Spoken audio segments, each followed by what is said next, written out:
Heather's mediating, Angie's stirring the pot, and Lisa is apologizing without actually apologizing.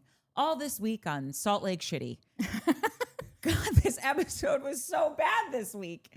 Anyway, welcome to Showmance, guys, the only show on the internet doing deep dives on shows with no depth. Shows as shallow as Angie's product shelves were after Lisa sent her minion to repossess all the fresh wolf. That's a good one. I don't have one. Yeah. We're aware. By the way, I'm you not didn't laugh supposed at either me or Nat, and we came with the heat. No, you guys came with the heat. You guys came with more heat than this episode. That's for sure. Yes, we did. I had the roughest time with this one. Yeah, but then I also figured out like this is the formula. Yeah. For these shows, which is a couple episodes, and it heightens up to this like crescendo-y moment, and people running out of restaurants and throwing shit at each other, and now they have to like start over. And over the next couple episodes, there's been like a reset, and they showed scenes of us wanting to like them, but like there's these likability scenes. I don't want to like some of these people, right? I just want to hate them forever and ever. But we've reset, and now we're going to start a build. And in 2 episodes, there's going to be some fucking crescendoing, plate throwing, screaming match.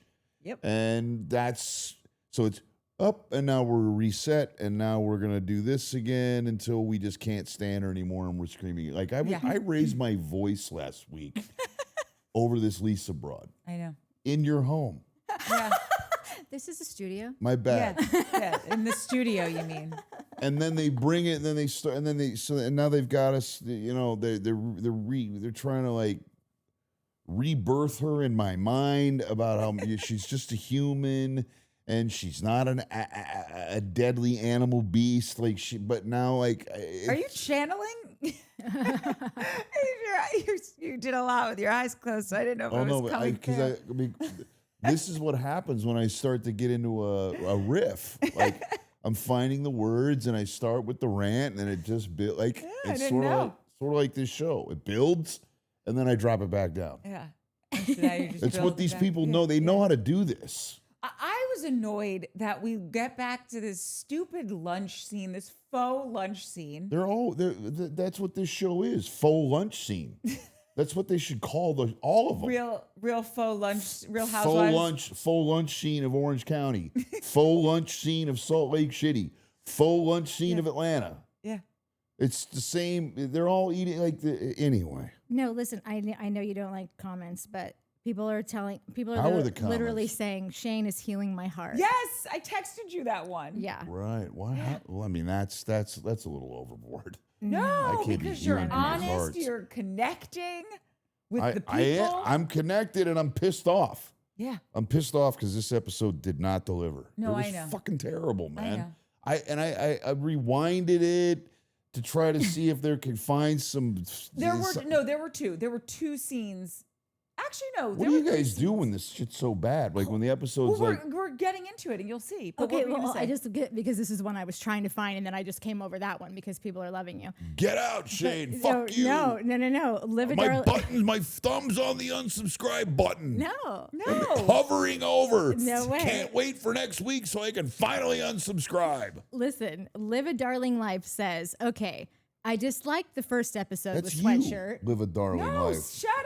Let her read. No, Darling Natty. Oh, that's my handle. That's my Instagram. Oh, that's my YouTube handle too. But This is Live a Darling Life. And she says, okay, I disliked the first episode with Sweatshirt. That's what she calls you. She called you that last call. one. That is a great name. It was a great call. Good working out. What's and your name? I like Darling Natty.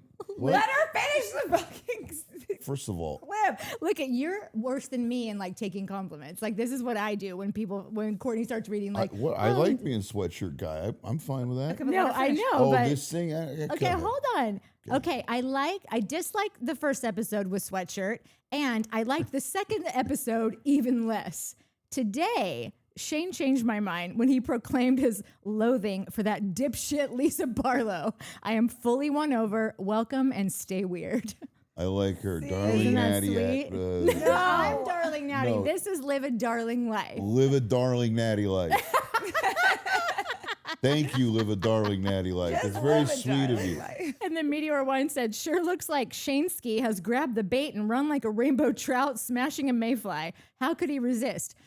Barry, I have Nice. no idea what the fuck that means, but I've loved every other word that Barry's ever uttered. So I assuming it's just me. It's going right over my head, and I'm sure it's as brilliant as all the other ones. It is. It is brilliant because Barry is talking about that moment when a trout hits the hook and there's a fly on it, and you take and the zzz.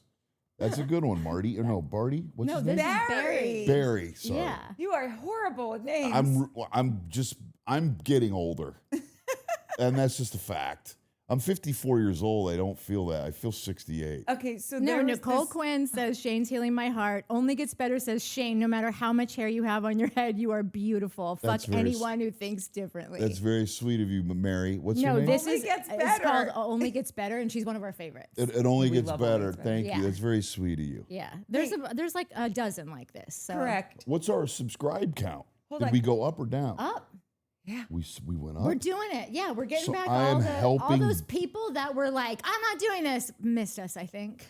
Yeah, exactly. So am I helping build the channel? Of course, currently? of course. You're helping. fucking We A. wouldn't be doing this show. We would have one episode a week if you weren't here. Now we have two. Let me Thank ask you a Yeah. question. Yes. Yes. Let's say after week, how many weeks have we been doing this? It's our fourth.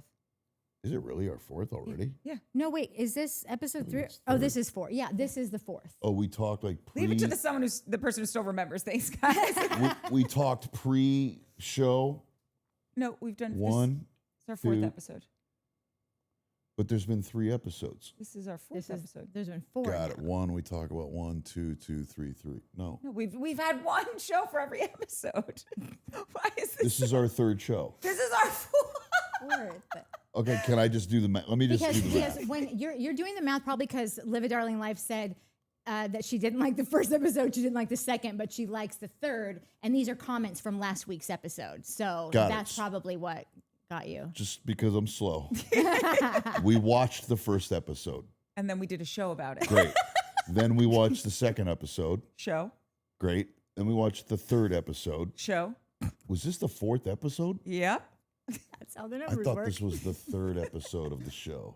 No, this is the 4th How the one. fuck? Okay, so then it makes it even more sense. 3 episodes, we arc up, crescendo fight, they drop it down, Yeah. we've reset, and we're gonna do the same thing 4, 5, and 6. You got it. Is that the pattern that you guys notice in these shows? No, because I don't have your brain. Of course you would recognize that. I was just telling Mike like that you have this weird thing where like you'll be going, and then you'll say something to me, and I'm like, you notice that I scratch my ear? Like you're aware of every little pin drop that's going on around you, even though it seems like you are completely living On in his the phone. moment of your own. Yeah, totally. It's When am it's I on very my interesting. phone? I'm not on my phone on this no, goddamn no, show. in general. That was one thing I always, that was a gripe I had with Connors. Like, listen.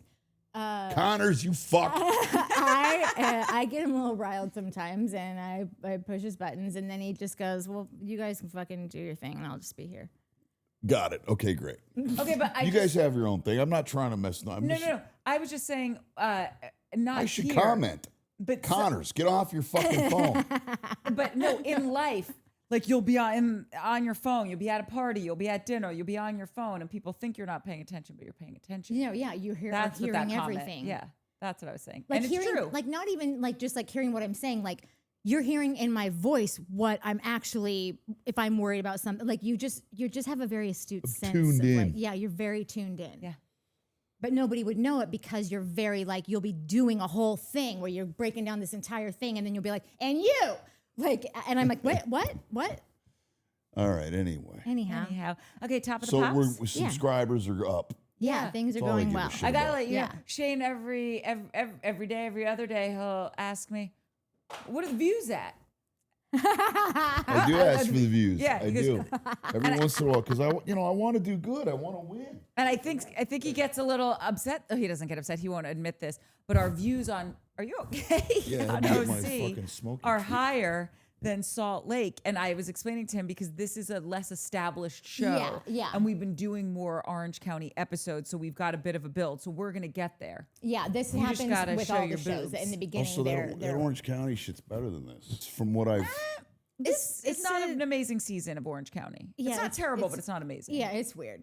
I haven't watched But it's Orange just been County, around for a long time. this year. But like Yeah. the only other barometer I have is the Orange County from back when Jeff was getting robbed by Gretchen, or no? She didn't rob him. Anyway, But even listen to this, I have to say this too, though. Even our Orange County numbers are nothing to fucking write home about. Like nothing is doing well.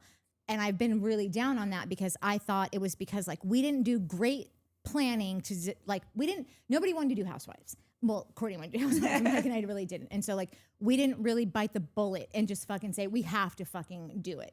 Like we got to do it because there was no other shows on. It was the end of the summer and it just was like we didn't plan for it. Anyhow, what I'm trying to say is that it sucked and I felt like our fault for not looking ahead. However, I started looking at other people that do these shows. I think it's just like that summertime, like slump. Yeah, like even some of our people that are here all the time just chimed in recently and were like, "Where have you been?" They've been traveling. It's summer. It's not. Yeah. Fall would be different if you were here for Southern Charm or Summer House. Like Those are the 6K Yeah. views. yeah. ooh, Yeah. 6K views. I know, and hopefully by this time next year we'll be like 6K. Psh. Exactly. Yeah. Those are the 20K views. Yeah, those are the bajillions. We got stuff to say about Shepard. Yeah, and then I wouldn't be so bummed when we lose 5 subscribers. Like, I mean, I hope to always give a shit about every single one, but like, Yeah. it wouldn't keep me up at Yes. night like it does, and me worrying about like, oh my God, what can I do different? You know, that's all. Shall we? Top of the pops? Yes. You look like you have a question. Oh God. Nah, no, I'm good. No, ask it. Oh, what?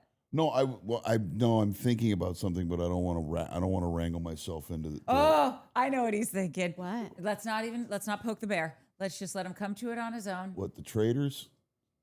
That you might want to deep dive something else. It's Or just like but if there's no way I could do another one of these things. not Housewives. But like the No. traders, maybe like Traders is awesome. Shane, this is great news.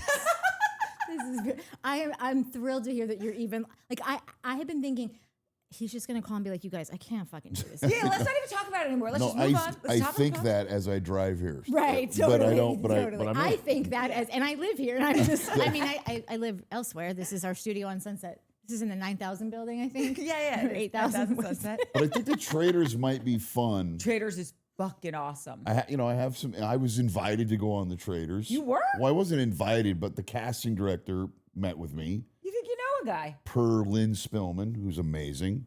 Well, And- fucking do it. And I was like, they were like, we've got a show, but can't tell you about it. But it's 2 weeks long.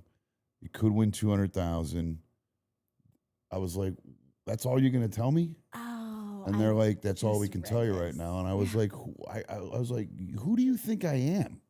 Like, I'm just gonna leave my life for 3 No, weeks that's without knowing what true. the fuck is going on? Well, could You you, do got it the now? wrong person, lady. Could you do it now? I wouldn't want to. I wouldn't. I was You wouldn't trying to go. get myself out of the job the second I sat in front of the casting lady. I'm not trying to be on television. Oh wait, I do remember this. because what did I just read this in? Was it in People? Was it in Us Week? Like you did a spot with someone. Did you not? Because I Oh, was yeah, looking you for your were talking Survivor stuff to about- put up to show. Because I was like, well, I'm going to show Oh, these photos. I did a Survivor thing because of the coffee launch. So I was like, let's do a Jolene couple Coffee. It's amazing. Yeah. Oh, I'll put that up too. let's do a couple of chit chats because these Survivor people, they're Loyal fan base. yeah, and I haven't been on the show, by the way, 20 years ago in 2 weeks. No, and they're Wow. still like, what's Shane Powers doing? But I there's love people that. that have like a weird kind of cult following Do within you the still have that Survivor community. stalker? I haven't checked, but we could look. It's weird. It's weird. Very, very weird. It is very weird. Anyway, but Yeah. maybe we'll think about that. I know this. I know there's got to be people that are like, why are they not talking about the? No, we want to do traders. Yeah, no, we want to do. It's not until Right, January. we can discuss all that off the thing. Yeah, Let's yeah. get Okay, off yeah, the we'll do fucking that. But then topic, also, Pops. what you said in that article about you're like they're not telling me anything about it, and you said something like, "I'm X years old, like I'm not fucking going. You're not. I'm not in, like." There are people that would just show up somewhere. All they need to Show hear up. is like, I'm on TV and there's 200 grand on the line. And Correct. You Shane's can like, do anything to me. You can throw me in a cage with lions. Exactly. I'm in. Shane's Fuck like, it, I'll I'm at a survive. phase in my life that like, you gotta tell me where I'm going. What's the thread count? Well, no, what's the it's thread just no. Just give me something. Yeah. The woman was like, "It's 250 grand. It's 2.5 weeks. I can't tell you anything more than that." And I'm yeah. like, I can tell you no. And your girl won emphatically. that season. And Suri did win that one. Yeah, She's a G. She is so good at those shows, man. She is. He seems salty. Nah, she's just there's a sociopathic element to Suri that I don't like. That's kind of dark. She'll fucking get you, boy. She got me. She's real good at those games. Let's get on with the top. Okay, if nobody saw, because sometimes I didn't know about community posts until I posted in one. So I just figured it out. yeah, no, it's You would talk about it. I'm like, yeah, sure. sounds good. Yeah, it's up there and in the cloud somewhere. I don't know. But I posted somebody. I love the people out there on YouTube and on Reddit, really doing the work for the people. Here's the 8 best minutes of Shane Powers in this season, and someone cut together all of his best moments. And so if you want to get to know Shane from 20 years ago, Jesus Christ, 20 years ago, it's all the good shits. You were in there. 34 on that show? I was 34 years old. And I'm every bit of 54 now. plus a few years. It's so great. Yeah. God, You lied about your age. You were 48 and you're like, I'm 50. I never lie about my age. No, you always aged up. You do that to everybody. Right. I don't know why I do that. I guess I don't either. because it's charming. I mean, No one wants to be aged up but you. No, but I mean, I was thinking about it. I got a friend that you guys probably know. But I was thinking about this in the car on the way. I don't know where I was going a couple days ago. And we're not. But by the way, maybe we don't even talk about the Housewives tonight. I'm game for that. Maybe we just fucking run it for 50 minutes. This shit's gonna be way better. I want to talk. This shit's gonna be way better than talking about Bronberry and her fucking. I need to talk about that, and I need to talk about marrying cousin Joe. Great, yeah, all that. And Bronberry's mom, who's like got her. It's like a self-portrait on her shirt with that cat fucking hairs everywhere. It looks like her mom. It does. Okay, but I was driving somewhere, and a friend of mine that you guys both know, I'm like, this motherfucker's gonna reach 70 quick. Like, he's close to 70. He don't look 70. No. That dude is not 70 looking. That is one good-looking man. I don't know. That's 70. Yeah. I mean, that's bananas. Yeah. So I own a company called Jolene Coffee. Yeah. We're selling Delish. It honestly is. If you like, both of their white and black are amazing. I'm like a sweet and creamy gal. Your white coffee is hands down the best coffee on the market. Hands down. Thank you. It's great. We worked very hard on it. We took a very long time. Coconut sugar. It's amazing. Yeah, I feel like I've been taste testing it for 3 fucking years. You That's have. how long they spent No, but on you have. finding the perfect shit. No, I know, Longer. but I loved it at round 1. Right. Well, you know. But my partner in the coffee company is Anthony Kiedis, the Red Hot Chili Lead Peppers. singer from the Red Hot Chili Peppers. But I was 70 now? he's not 70 yet, but he's getting there. Like We're all getting there. like He looks bananas. Okay, good. hold on. I just How old like is he? I think he's 64. Oh, okay. Well, that's not 70. But I mean, it's close-ish. It's closer than you are to 70. appreciate, You're 22. I And it's appreciate that just- about you, Anthony. I was just like, but I was aging him up. Was the point of the conversation? I was like, this motherfucker's No, gonna be. Anthony's 62. He turned 63 on November 1st. God, okay, right. But So he still looks fucking insane. Oh, Right, he and missed the but- Scorpio cutout? No, wait. I was He's doing aging. fine. I was aging him up in the car. I was Yeah. like, this motherfucker's about to be 70, and he looks like that. I can't believe it. You're pulling. I'm about to be 60. Wait, you're pulling a Sally, and when Harry met Sally, when she's crying when she finds out that Joe's engaged, and she goes, "And I'm gonna be 40," and Harry goes, "In 7 years," and she goes, "But it's out there, like dead end." But he is closer to 70 than like 50. Yeah. And I'm gonna be 60 And I'm gonna be 50. We're doing your math. any day. I like aging. I know it. Okay, let's No, move but on. it's to the this. Scorpio in him that makes it where you don't think he's that old. Can we top of the pops this shit? Mhm. Okay. I had real issues with coming back to this lunch and everyone all of a sudden kumbayaing. And I want a kumbaya moment. Nobody wants a kumbaya moment more. But it's just none of it's authentic because Heather swoops in and she's like, listen, you're doing this, she's doing that. And by the way, she wasn't wrong. I got like emotional whiplash from this scene because all of a sudden, Whitney's back in the room. what isn't that her name? Whitney Rose? Yeah. She's back in the room. Like, you just hit the wall going 90s. You snapped. And then Angie's sitting here getting pulled into it. The only good line, again, coming from Mary, was when Angie goes, "You're doing French fries and I'm doing franchise." And Mary goes, "Wait, what did she say?" Oh, that's a good one. That's a good line. Yeah. Like, I just love how Mary's in yeah. there, doesn't give a shit. And by the way, I want to start calling them the wax hens because the faces are just, however they're shot, they all look stone, like they all look like mannequins. A lot of them are pretty frozen. Yeah, it was like Glossy. the wax hens. It's Sure. like sitting around and fucking watching the wax hens, and the one with the hat, the one that you Mary. guys know that Mary's my Heather. girl, Heather, who's really got the fucking jaw, like this. She's got a jaw on her. This Yes, broad. she does. But she then starts talking about, it was like a body snatcher. So I was like, who snatched this broad's body? Because she starts sounding like half, centered. No, that's... I was like, where this? And I thought, oh, this is what the girls have latched onto in her. I haven't seen it yet because it hasn't really. But she Yes. sounded like the voice of reason somewhat. No, and that's what I'm saying. Like, what she was saying made sense. You can't go after someone's kid. You guys are just doing pot shots at each other. It just seems so disjointed. And I didn't believe it because Lisa's a part of this apology tour moment. And Lisa, I don't believe you. I don't believe you're sorry. I don't believe any of this shit. You're on this show to sell your tequila and you don't care about any of And these she brought people. it and she like slammed it in the middle of the table. Yeah. I think that in that moment, it was like 9 on 2. I mean, they were all after her, Yes. right? And so if it's 9 on 2 and you've thrown all your zingers and it's still and you still haven't deflected the fucking off you and they're still all over you and you got this thing and I believe and the sidekick idiot who was Brittany. that? Brittany. But you're like, okay, this is too much. I'm gonna lose this. Or she then squashes the thing, Correct. leans into the thing so that she can sort of create some version of like vulnerability. Like, by the way, anybody who's truly being vulnerable is not screaming to everyone that they're being vulnerable. Correct. Like, if you're vulnerable, that's the last. reads. There's the last thing you are is aware that you're being vulnerable. Vulnerable is a very honest place in a person. I think you're not thinking about how anything is playing when you're vulnerable. Right. You're in the moment, having a feeling about whatever doubt or fear.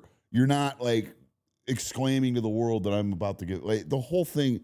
She just needed a minute to diffuse the thing because I feel like she knew she wasn't going to win. The show also needs some diffusion, and we're gonna because that was the apex. The redhead losing her mind and fucking screaming at her and walking off the set. I guess and so now this woman is the voice of reason. Whoever the body snatcher lady who someone Heather. stole her brain, right? And is like, and so now we're just gonna wait. Oh, we're gonna wait for the next crescendo, which is seemingly going to be the Greek girl. Yeah. The Greek girl is locked And I'm in. fine with Angie doing what obviously we'll get to that because it's at the end of the episode, but I'm here for Angie. She's really winning me over this season. Yeah. I'm a fan of Angie too. Yeah. Well, I really wasn't before. But the thing that sucked about Lisa well, you know, that's what And it really wasn't before. something I get it. sometimes it takes an inciting incident, you know, to be like, oh, okay. I personally think that Angie could be the, you know, okay, let me start here. Did everyone see Terry Dubrow going on Crooked podcast Yes. and talking about how like being on Housewives is like a special kind of hell? Like, Who the fuck is Terry DeBrew? Terry Dubrow is Heather Dubrow's husband. She's a housewife of Orange County. Got it. And he went on John Lovett's podcast and was talking about being on the Housewives. And that's what Natalie's. yeah. Got it. And he just talks about how like he did kind of affirm what Tamara had said on Nick Viall, where Tamara came on and said something about this Housewives is conflict resolution. That's all that the show is, conflict resolution. And like she's kind of right, but I fucking hate Tamara right now. So like, it's like you never want to give her flowers because unless they're fucking wilted and just shove them down her throat. But she said that, and it is kind of like that. There's just they fight about something, and then and then there's a to be continued. And Mike always is like, "What do you mean to be continued? Oh, episode 7? Like, there's what do you mean to be continued?" Yeah. And I would, if anybody knows why they put to be continued on things, sometimes Drama, Natalie. I mean, if that's all it is, great. I'm here for That's it. all But it is. Mike gets all up in arms about it. But so if that's accurate, but he said that these women, he said the Housewives is like that ex-boyfriend that you fucking hate, that ruined your life. You can't stand him, but like you can't let him go. Yeah. Because it's all about keep the fame, get famous, keep being famous, be famous. Like you can't stop. But they fucking hate it because they hate themselves, they hate each other, and they've got to fight and whatever. So why did I bring all this up? Does anyone know? Because we were talking about conflict resolution with Right. Lisa Barlow and how you didn't like Angie, but now you do. Okay. And- So there it is. That's it. Thank you. So I was saying that I think that Angie could step in if the whole thing is you got to have a conflict and you gotta have someone that's like gonna bring the heat. I think that Angie does do that, and that's why I didn't really like her before because I didn't think she'd earned it. Yeah. After this episode, when we watched last episode, I said I didn't hate Lisa in this episode, and it was because the whole fucking extravaganza of poster boards and the whole thing, the dismissed and whatever. It was such comedy, you know. It was so funny, and bitch, you did not mean to be funny, but you But it were was. very funny, yeah. And so I didn't hate her because I got so much enjoyment from the comedic element of that entire thing. But this week, all we saw was the tail end of it. So we had no comedy. We just had Lisa being horrible and awful and whatever. I think that Angie could bring that kind of shit. Like, you know how I always say, I usually get there with the horrible acting ones. Lisa is so obnoxious. Like, she's so obnoxious. And I think that we're like witnessing a nervous fucking breakdown. I agree. I said it on episode 1, or episode 2, because that's where Lisa first appeared. I was like, what she's crying about when she's at lunch with Heather, it's like, I used to do estate management, okay? And the woman who taught me everything I know, may she rest in peace, because she's no longer with us. And I don't just say that about people randomly. She said to me, she goes, Courtney, what you need to know about this job is a cigar on the table is never just a cigar on the table. You know what I mean? Yeah. I'm like, I have no idea what you mean. And she goes, the cigar, and this is a made up situation. This is not where I worked or anything, but she just said, because the principal of the house only smokes a cigar after he sees his mistress. When he's seen his mistress, it means we need to send flowers to the wife. When we send flowers to the wife, that means she knows what's going on. So then we have to create a date for them to go out on. That cigar on the table is a signal to everyone in the house that these things now need to happen. I see. And I was like, that is fucking brilliant. Yeah. And you learn that when you're in someone's Yeah. home and their space. And on this show, you do become intimately involved with these people. And so you realize, oh, she wasn't crying because of what they were talking about. The cigar on that table is not about the cigar being on Yeah. that table. Yeah. It's that she's having issues with her husband. That's why she brought up Yeah. this episode when she's talking to Bronwyn. She's like, because if anyone says anything about John, that's my hot button. That's never been your hot button before. Seriously. Like, it has been in the sense of like, yes, I get it. If someone goes for the marriage, like, you don't know, but she's it's all about playing her this role position in the more. marriage. It's not about her. It's not about the dude. And don't go for this dude who I love so much and I care so much about. It's the marriage. It's like what I'm trying to put out there. It needs to be perfect and shiny. And like, if you're coming for it, you're coming for me. It doesn't really have anything to do with the gay guy, right? Yes, she's saying all of this stuff in a much more louder voice than she ever has, because a cigar on the table is never just a cigar on the table. Also, there's a moment of, and I hate that I'm about to say this.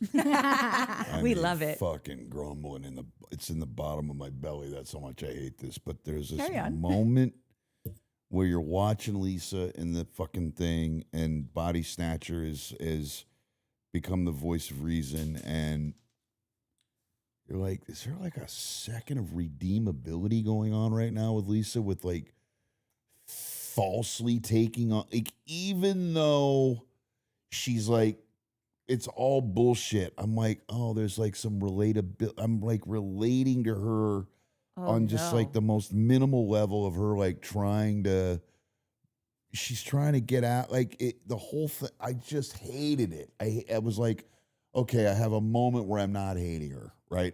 Yes, that happens. Whatever that was. Yes. It was the first time I've had a moment where I wasn't actively rooting for her to get hit by a car. But is that just And empathy? Is that just empathy? Or when you say relating, do you mean that you're identifying something that's like, this is actually sad? Or do you mean relating like you personally have a thing that's relating to her? No, there's nothing about me that would relate to this woman on any level. But I was watching her, they all caught their breath, and then she's not backtracking and attacking at the same time, and the body snatcher brain lady, she's like calms everybody down, and then there's this woman's trying to get out of it, and so she starts to kind of take a look at, she's trying to take some stock in where she was wrong, and there was a moment of redeemability because she was at least trying to do that, right?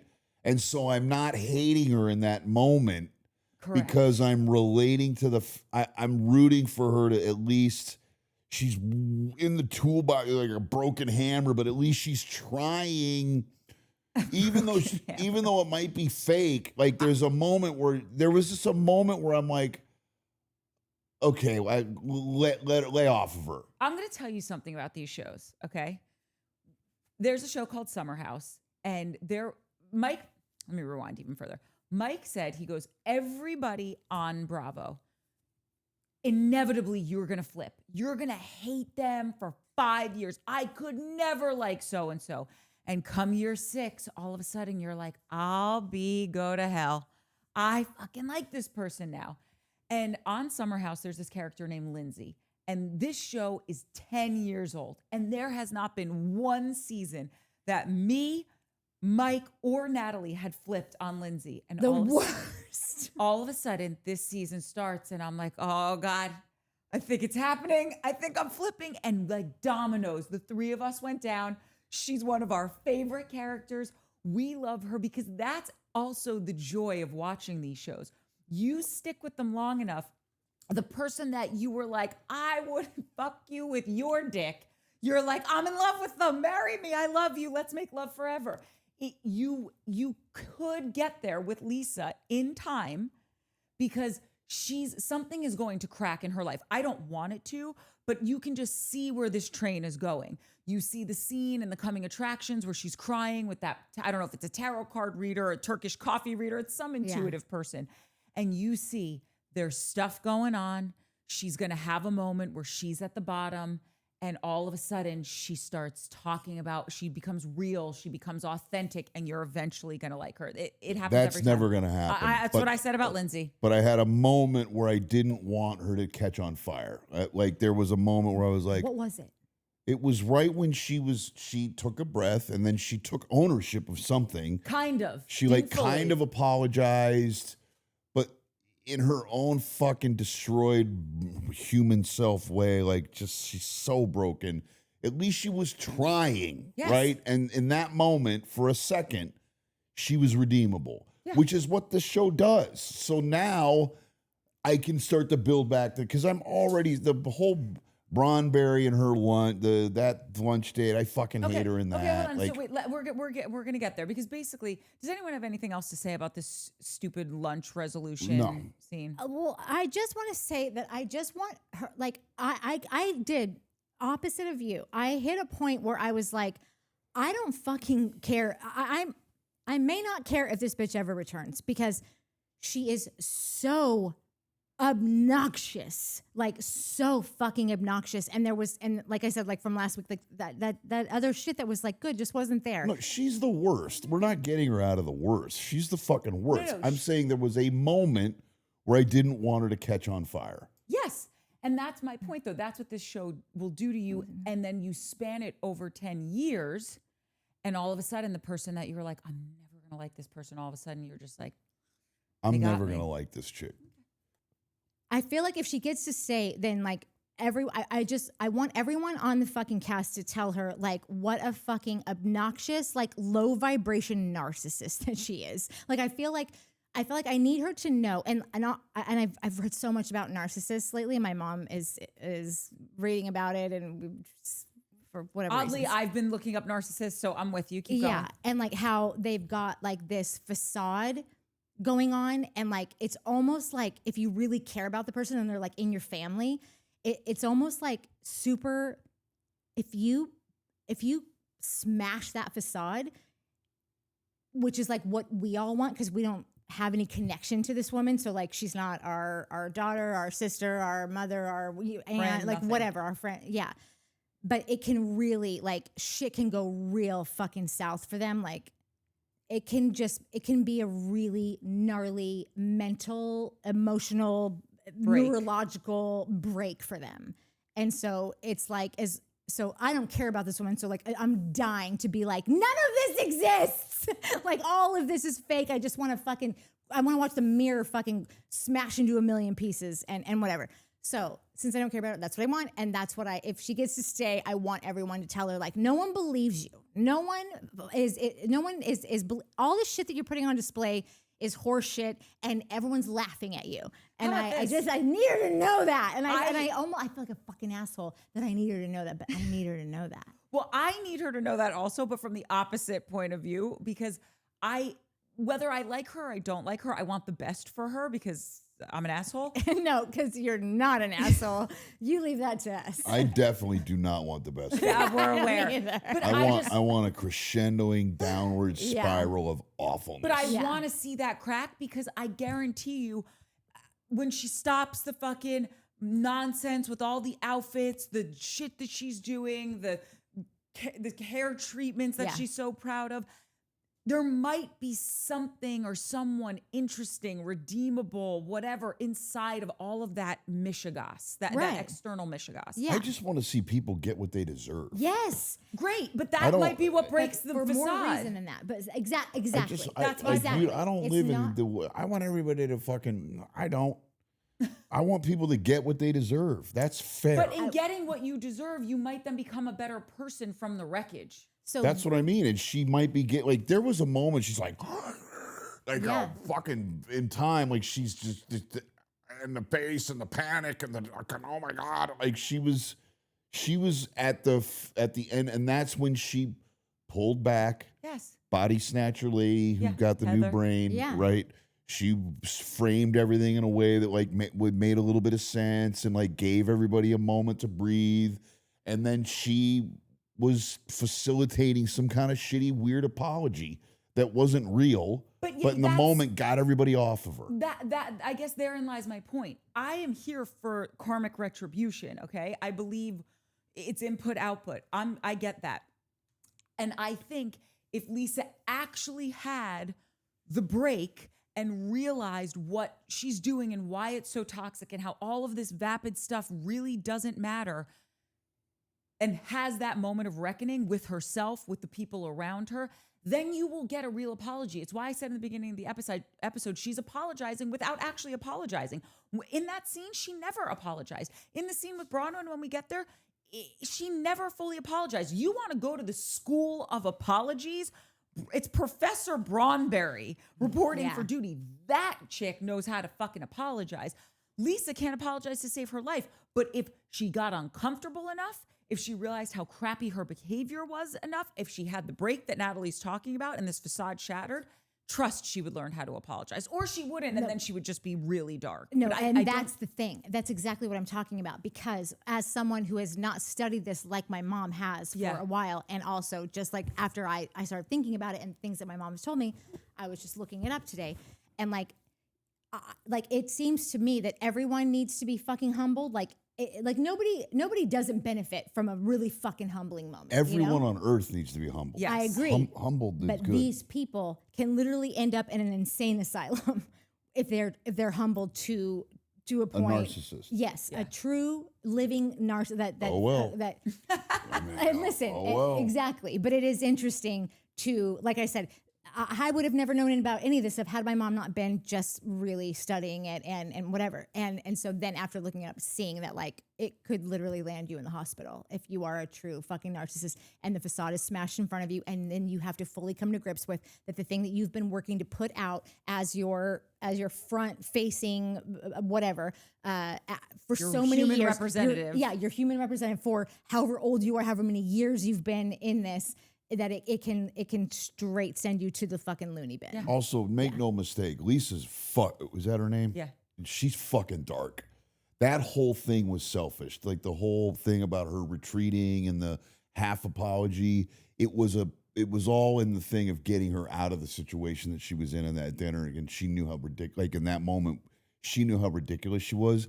The apology wasn't coming from any place other than like When she was talking to Bronwyn? Yeah. Yeah, No, in the dinner. The lunch. Yeah, the lunch is a whole nother thing. And let's move on. yeah, We okay, fucking yeah. have Okay, but crushed the dinner into the dirt. I mean, So that lunch, I just want to say that it totally But by the time that Heather said what she said, like it was the beginning part of like me being annoyed because she only gets worse. She goes on and keeps defending her throughout. Heather is in that moment, I understood what she was doing, and everybody listened to her, which was like weird. That everybody literally was like, "What?" Like just stopped in their tracks of like fucking throwing daggers at each other, and just was like, "Okay, Heather, go," and like just listen to her. It was like she was in charge of something. It was weird, but that apology and that like. It's because when you love hard and then you fight hard, like you've never loved hard in your lifetime. Like this bitch has not loved anyone besides her fucking reflection in the mirror. Yeah. So it really took me out of the entire thing. Like I understood that it needed to. Anytime that things get that high, you need someone to fucking de-escalate. Yeah. So I fucking got it. But everything that she said after that was just total horseshit. Totally took me out of the scene and just made me go, this is a fucking fake ass show, So agreed. I can't stand when the editors do this, guys. Please don't do this to me. They give you like scenelets, and there's really nothing to break down in them. It's it's Meredith talking about how she wants to do a caviar bar at her store. Who cares? Who's the girl that got on Seth's shoulders? Her daughter. Oh, that is her daughter. Yeah, Chloe. Okay. She was on Next Gen. Totally. Yep. She looked older to me that I was like, is this the daughter? Is this the person that works in this boutique? Or like, okay, yeah, got it. Then it's Heather having lunch with Mary, telling us that smells have tastes, which they do, but we're good. We don't need to discuss that. Natalie will she'll edit it all out so we could skip past that. Goodbye. And then it's the scene with Whitney and her husband talking Don't about care. a stripper pole. Like, I don't care. Yeah. Also, have a stripper pole. Don't have a stripper pole. It's great exercise. It's sex. Nobody can. Like, this is not a taboo thing anymore, is it? No. Who But cares? also, the dude fits the central casting dude for the housewife husband. They all have, Whitney's they husband? all look like, He seems like a nice guy, though. I like Justin. No, I'm sure he's a nice guy, but they all look like that guy. Like No, they're just I don't kind of like like him. beta cuck duds. Like No. I think that's specific to Salt Lake, because if you go over to Jersey, they're different housewives. If you're in Beverly Hills, they're different. Miami, they're like each Jersey's got the best house husbands. Hands fucking down. Hands down times 1,000. It is the best. Like they have scenes on their own. Yeah, Like, because they have the House Husbands of New Jersey calendar. I'm sorry. I could do I can't fucking wait for Jersey to come back. Yeah. I'm going to be dropping G's. There's going to be so many curses, so many hand movements. You're going to have to get a radius around me. I can't wait. Okay. I love New Jersey. I gotta tell you something really bad. I have that same shirt, but it's not Venice. It just says mine literally is like identical, but it says Los Angeles, California. And the last time I wore it, I was with Bogey, and he goes, "Where'd you get that at the airport?" That does. It looks like an airport t-shirt. Oh yeah, but cute though. No, it's cute. No, It's but great. I can't believe we have the same airport shirt. Like, how did that happen? Well, I don't didn't know. help you get it, because no, I won't take you to the airport. That's the name of my one-woman show. True. Okay, sorry. Go Okay. on. So anyway, the next scene that has any weight to it is when Bronwyn goes to Lisa's whatever place of business, Yeah. one of her many places of businesses, because she's doing big things. Yeah. And they have a conversation about their argument. Yeah. Lisa never apologized. I can't. I wish Bronwyn. I think Bronwyn is an incredible person in conflict. Even when she's not in conflict, she's a great communicator. I enjoy listening to her talk. There's a beginning, a middle, an end. She's logical. Yeah. She can really put words to what she's feeling. She is a people pleaser. Oh. And I know that because, hi, my name is Courtney and I'm a recovering people pleaser. I'm not even joking you. There were things in there that I was like, that's Courtney. Yeah. Yep. And I can clock it because I am it, or I'm getting no longer it, but it's still there. It's a But I'm not calling Sue's Muzzy or whatever. No. Yeah, That's I'm my not calling mom's Sue's Sue's. that. No, not at all. You need to call her on her shit, Bronwyn, and say, thank you. That's not an apology, though. So there's nothing for me to accept. I hear what you're saying, but that you have not given me an apology to accept. Yeah. You fucked with her kid. Like, I get that you're friends with the family. Basically what happened, I think I was explaining this to you last week. Lisa is friends with Bronwyn's child's Husband. the dad's baby family. daddy, Yeah. right. And he's no longer with us. He is dead. And they have- Overdose? I think so, but I don't know if they've specifically said it. She's like, this is my blanket. Yeah, it's my blanket. Tuesday, come here and we could cuddle on it together. I would be so heartbroken if the grandparents of my child had never once taken in one iota of interest in my child, that I would want to kick their teeth in. Yeah. And I know that's awful of me, but I would be No, so I think angry. that is what would tear it out of you, because you will never do that to anyone. But the second that you have a spawn, like that, I think will turn Courtney into a normal human that actually reacts to fucked up shit. I would be so like, and the fact that like Lisa couldn't get with that or Yeah. just offer. I get it. You can be friends with these people and still think what they did is awful. Yeah. That is a child that Yeah. deserves to be recognized. Recognized, like seen. not even like they're not. Oh, you didn't get her anything. Oh, you didn't pay for this. Oh, you didn't come to her. Whatever. Like recognize her as a member of your family, your grandchild. Like my mom would die for grandkids. I never gave her any. I feel horrible about it every day. Like that's insane. It's just That's moving on though to the mom and Braunberry, right? That's no, that but last that's why scene. Lisa and Right, Bronwyn had beef because Lisa basically was shitting on her kid. Yeah. And also like said things and did things in relationship to the family. That's like, how can you not acknowledge that this is fucked up behavior? Right, but I think what happened in that dinner for that lunch is that Bronwyn apologized. She took part in she looked at her side of the street. She took care of her business. She said what she needed to say. She apologized for what she felt like she needed to apologize for. And then the rest of it is none of her business. The way that Lisa reacts, the way that Lisa talks, if Lisa apologizes back. Braunberry went in there. She made an amend. She said, this is where I'm at fault. This is what my part in it. I've cleaned my side of the street. And now when I leave here, I don't have to look behind my back. I don't have to think about what I've done. I've squared this up with Lisa, right? No, but there's part of her that said like, and I'm okay with this and we can move forward. And it's like, how can you move forward with someone that hasn't said I'm sorry? I didn't get that she's never going to be Lisa's friend. She wants to clear the air so that there's no bullshit. Like she just doesn't want she doesn't want any more fucking chaos with her.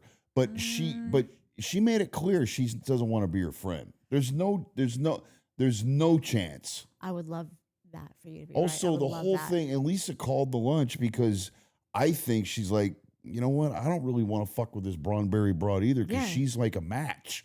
Like every time I go up against her, she outboxes fucking me. buries me. Yeah. So I'm trying to bury the hatchet here because I don't want to deal with a formidable adversary. And Braunberry's like, listen, here's what I've done. This is what was not okay. And we're cool now. I don't want to continue to ratchet this up. I don't want to race to the bottom, like she said. See, I did watch the show. And fucking but I don't think that she's not showing up there to be like, let's be friends. No, I'm not She's saying showing that up there she to be like, wants to- let's stop the war. It's She's like not- Gaza and Israel, and they're like, listen, fucking, we've ratcheted this up, but let's chill. I don't got to be your friend. You don't got to be my friend, but let's stop because this is. But she wasn't showing up there to be like, let's kiki, let's go get matching mani-pedis. I think she wanted some resolution because she did say like, I don't want everyone to be uncomfortable around us. And let me explain something to you, Bronwyn. It is not your job to make everybody comfortable because this person is behaving badly.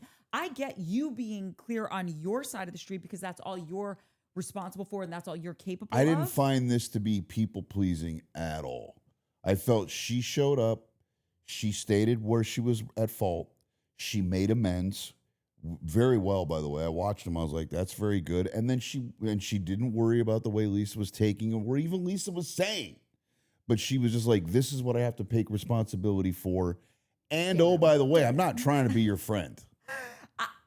I'm We can agree to disagree. That's what's great about recognized people-pleasing game. Okay. I'm telling you that there was a part of her, if she was being 100% honest in this situation, and I like that she owns her shit. And Braunberry is my favorite person on the show. Braunberry And does maybe not care whether Lisa likes her or yes, not. she does. Yes, she said it to does. Todd. She does. She goes, I don't like when people don't like me. And I get it because I don't like when people don't like me. Okay, in general, yes, but when she takes a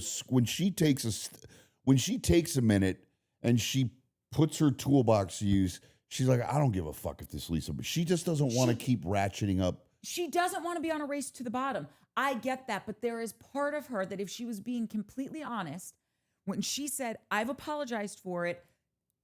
Now love me? No, it's more like, Well, that's yes, A okay. little bit. A little bit, like just accept me more and stop digging and stop doing that. But also like, and now this is the time of the performance when you say what you're sorry for, when you make amends, when you. But what? I feel like there's some sober element to Braunberry. For sure. I get Is that. she sober? Has she ever No, had she a drinks. Doesn't She Bronwyn does. drink? Yeah. I've yeah. seen her have alcohol. Yeah, she I don't always know She if does. also. Yeah. She's got some kind of, because she made, like, when you make an amend as a sober guy, when you go and make that amend, you make the amend and then you do not have anything. You don't wait for them to apologize or take on things so that you can be like, yeah, that's, you know what, I want to talk about why you were wrong. You're not thinking about, you putting out of your mind the wrongs others have done, and you resolutely look for your own mistakes. That's what she's doing in this scene. Yeah. And part of that whole amends process is it doesn't matter what they come with, like fuck you and you're right, you're wrong and you're an asshole and I hate you and you are a fucking shithead. You don't react. You're like, great, I understand where you're coming There's two things from. about that though. Number one, Lisa called Bronwyn there to talk. So if you're calling me to meet up with me, I'm assuming you want to say something of merit that I showed up to hear. And I don't feel like she gave that to her. And number two, I just keep seeing all of these scenes with Bronwyn and Todd and Bronwyn with her mom. And you very clearly see that, and I think she does really love her husband. And I'm not saying that he doesn't give her anything, but he is a little getting blood from a stone, like emotionally speaking. And then when you see with her mom, and we'll get into this. That could also be just him wanting to be on television. Fine. But Yeah. then you also see the relationship with her mom. She's never getting, like, she's used to saying, here's my part, and the person saying, exactly. Check, please. Her mom's a fucking troll. Yeah. The mom needs to be thrown the fuck out. Deeply upsetting. Like literally the mom, like the Flintstones, needs to be driven, like walked outside and sat on the fucking step. And like she fucking pisses that me scene off. was fucking fascinating. Okay, let me get. Oh, Please. No, please go ahead and finish. Nothing, no, that's it. I have nothing else to say. Please. Okay. So, two things. One thing, just what you were just saying about people making amends, going like in recovery, going into that. Literally not. They could be talking to a wall for all it should really matter. Like they should not be looking for anything to come back. This is all about you making the thing. And Lala was just literally like, that's how you know Lala's still fucking working the program, because she was just talking about this with a thing with Katie Maloney where she, whatever. It was interesting that I literally watched Lala talk about this like this morning. So that's one thing. I love her. Second is that what I noticed about how this conversation went was Bronwyn comes in and she comes in and she's like, you can tell that she has got a plan here. She has got I'm coming in with this. She's got the knowledge. She's got the beautiful way of expressing herself. And it's easy to understand. And And then she ends it with, and I'm going to be neutral with you, and that's all I have to offer you, which is like the perfect thing, textbook, the therapist, whatever, like all the work that, like that sentence of just like, I'm here to own what I've done, and I want to be accountable, and when have done something wrong, I should say it. Everybody should go into every conversation with always looking, like, I don't care who wronged you, what level they did. If you don't ask yourself, how did I contribute to this? What's my part? Yeah, what's my part in this? Then, like, what's the fucking point of this? Like, that's the fucking juice right there that's going to, like, help your life get somewhere. Correct. So And she is 10 out of 10 with that. Yes, exactly. So all of that's perfect. But after you tell someone, I'm neutral with you, that's all I want our friends to be able to have a nice time and not be weird, and that's all I can offer, and I hope that's okay with you, get up and leave after that. She didn't. Because Bronwyn then tells her her deepest, darkest. She goes to start telling her about like my mom right. and how I do this and I'm rigid and I don't let people do that. Like, Bronwyn, you said what you said. Like you don't know this bitch anything. Yes. And I think it's like that makes sense. So there's something about the people please. That's a huge people pleasing element. The text messages that she sent to Lisa after saying thank you so much. There's no one else I could do. She is giving. She is that. But also, I can't remember who was it, somebody in our comments that like brought up how people are not like you think like, why do you keep getting back in the same shitty relationships? And it's not that like you're really enjoying this, but you get back in with someone who you recognize, who I'm used to these people, I'm used to this thing, I know how to act in it, I know what my role is in it, but I'm gonna do better on this one. Yes, I'm queen. I'm gonna right my wrong from the last one that I fucked up, or like that I couldn't make it right with. But I got some knowledge from. I got the script. I got the blueprint. All of this is very astute and very smart. Both you guys, very good stuff. We try real hard. We try to do. This is why we deep dive. Yeah, this is why we deep dive. Great. Let's swim on over to the next scene. Okay, hold on. And so, it's just that, like, it was just fascinating to watch. This episode, as stupid as it was, there were so many fascinating people life moments of like, Correct. Oh my fucking God. And all you wanted to do was leave. But I think that she does that because I do this too. I'm not as much of a people pleaser as you, but I've got my codependent weird shit that like I don't know fucking how it got here, but here it is. And I think that sometimes I will know you're fucking bad news, but I'm gonna let you punch me 5 times, 10 times, so I'll know for sure. You guys saw this 19th punch, right? Like so that you know that like I did everything I possibly could. And no one should have to do everything they possibly could to like have those relationships and be a friend and live there. Like you should just be like, no, that's a fucking bad bag. Like I'm not subscribing, unsubscribe, goodbye. But there's something in us that does that. And I recognize that in her, that like we want everyone to know like we did everything we possibly could. And I think that's why she set herself up, because that bitch Lisa is going to take everything that she said and use it against her. And it's going to come up any fucking minute. Any minute. In 2 episodes. Yeah. When we're crescendoing at the top of the next arc. Because you're a patterns guy. You watch the pattern and it's gonna go up, and then we're gonna get the thing about you and your mom. You can't fucking whatever she has farmed that or mined that. Lisa has that moment of real vulnerability, not fake vulnerability in the dinner scene. Yeah. That vulnerable moment, she's now taken that, and that is being sharpened and will be used as a weapon against Braunberry in 2 episodes. Because all fucking what Lisa does, can't you just see her fucking, it's 3 a.m. and she's just scrolling, like scraping the internet for like screenshotting any stuff. fucking thing that's like 3 words out of a however many sentences that like can be used against you, and she's getting an adrenaline rush when she's getting that Reddit comment out that's like, yeah, no, that will all come back to haunt her. Yeah. The next scene to me is fascinatudo. Like I could be watching this for hours. It's when Mary goes to the renovated church with her cousin. Oh my God. All you need to know for me about this scene is that they can't even talk about what happened. And that to me is the sign that shit is unhealthy. Some really harmful things have gone down and you can't even say the words out loud. So walk me through what happened. Mary's grandmother, I believe, started this church. And she deemed Mary, I guess, as the chosen one to take her place as the head of the church when she died. And skipping Hence over why- the mom. Correct. Hence why Mary had to marry her step-grandfather, because that was how the Part of the grandmother thing. wanted And the it. step-grandfather is Robert he- Sr. right, and he's the preacher or No, Mary is. It's a woman-centered thing. The men are kind of, fascinating. yes. Wow. And So grandma was the preacher. Yeah. yes. And now She was Mary's the preacher. The fucking HBIC. Correct. And now Mary's the HBIC. And you know that from when you first walk in and there's a huge portrait painting Of Jesus and Grandma. Right, like that- which talking to each other. That was amazing.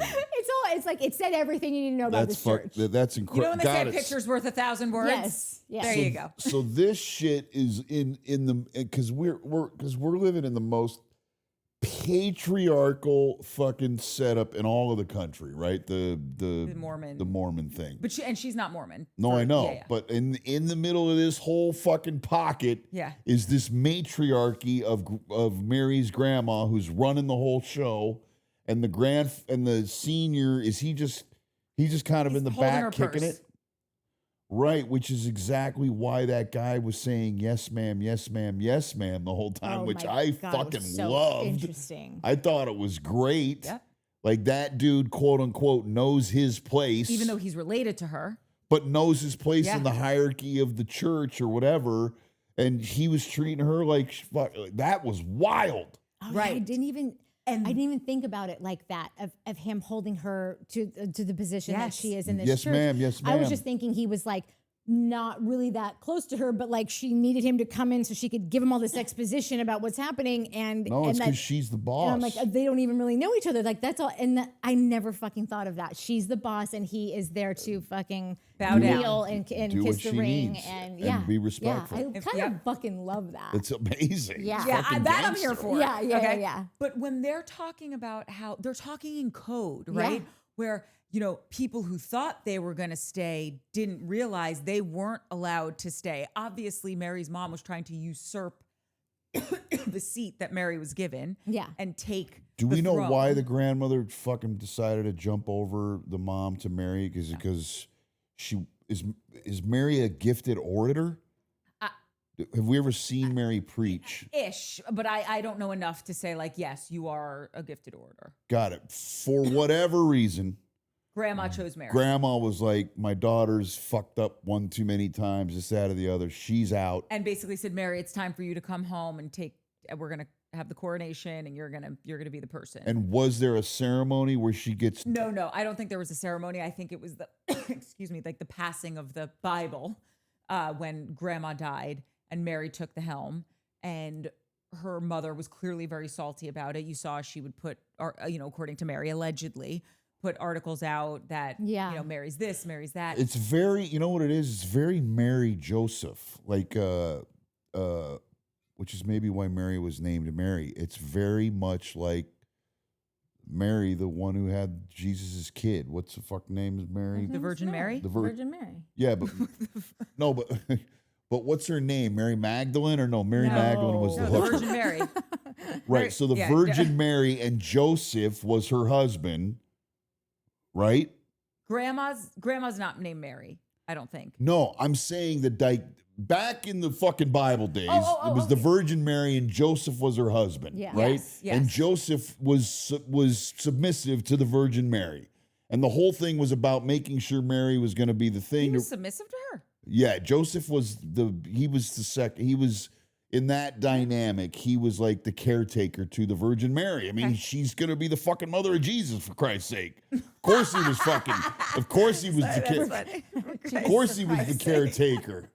So it's sort of they're sort of playing out that dynamic. Sure. Like Mary's grandmother is sort of and then this Rob Sr. Yeah.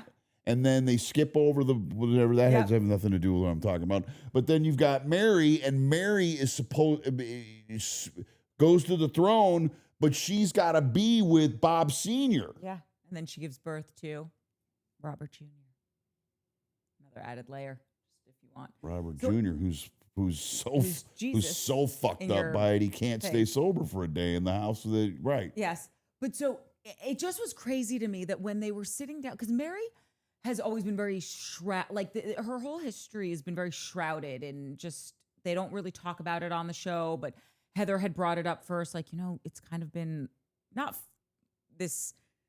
Everyone knows she's married to her step grandfather, but nobody talks about it. Nobody asks about it. Is it her blood? It's not her blood.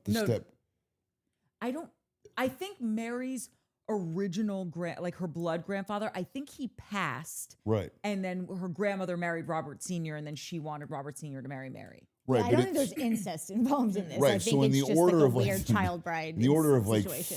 Actual fucking genealogical preservation. Yeah. She's not. There's no inbreeding. No. Got it. No, It's I don't just. think I don't think so. It's just weird. I know now that you're bringing it up, like I'm not 100, but I'm like I'm 90% sure. Yeah, same. And someone in the comments will tell us. Yeah. But point being is that this season is the most she's opened up about her past, and I think it is because her grandmother is now dead, her mother has now passed on, so she feels, I think, a little bit freer to start talking about this stuff. But the most that she could say in that scene was like, I mean, because the step, and and it really.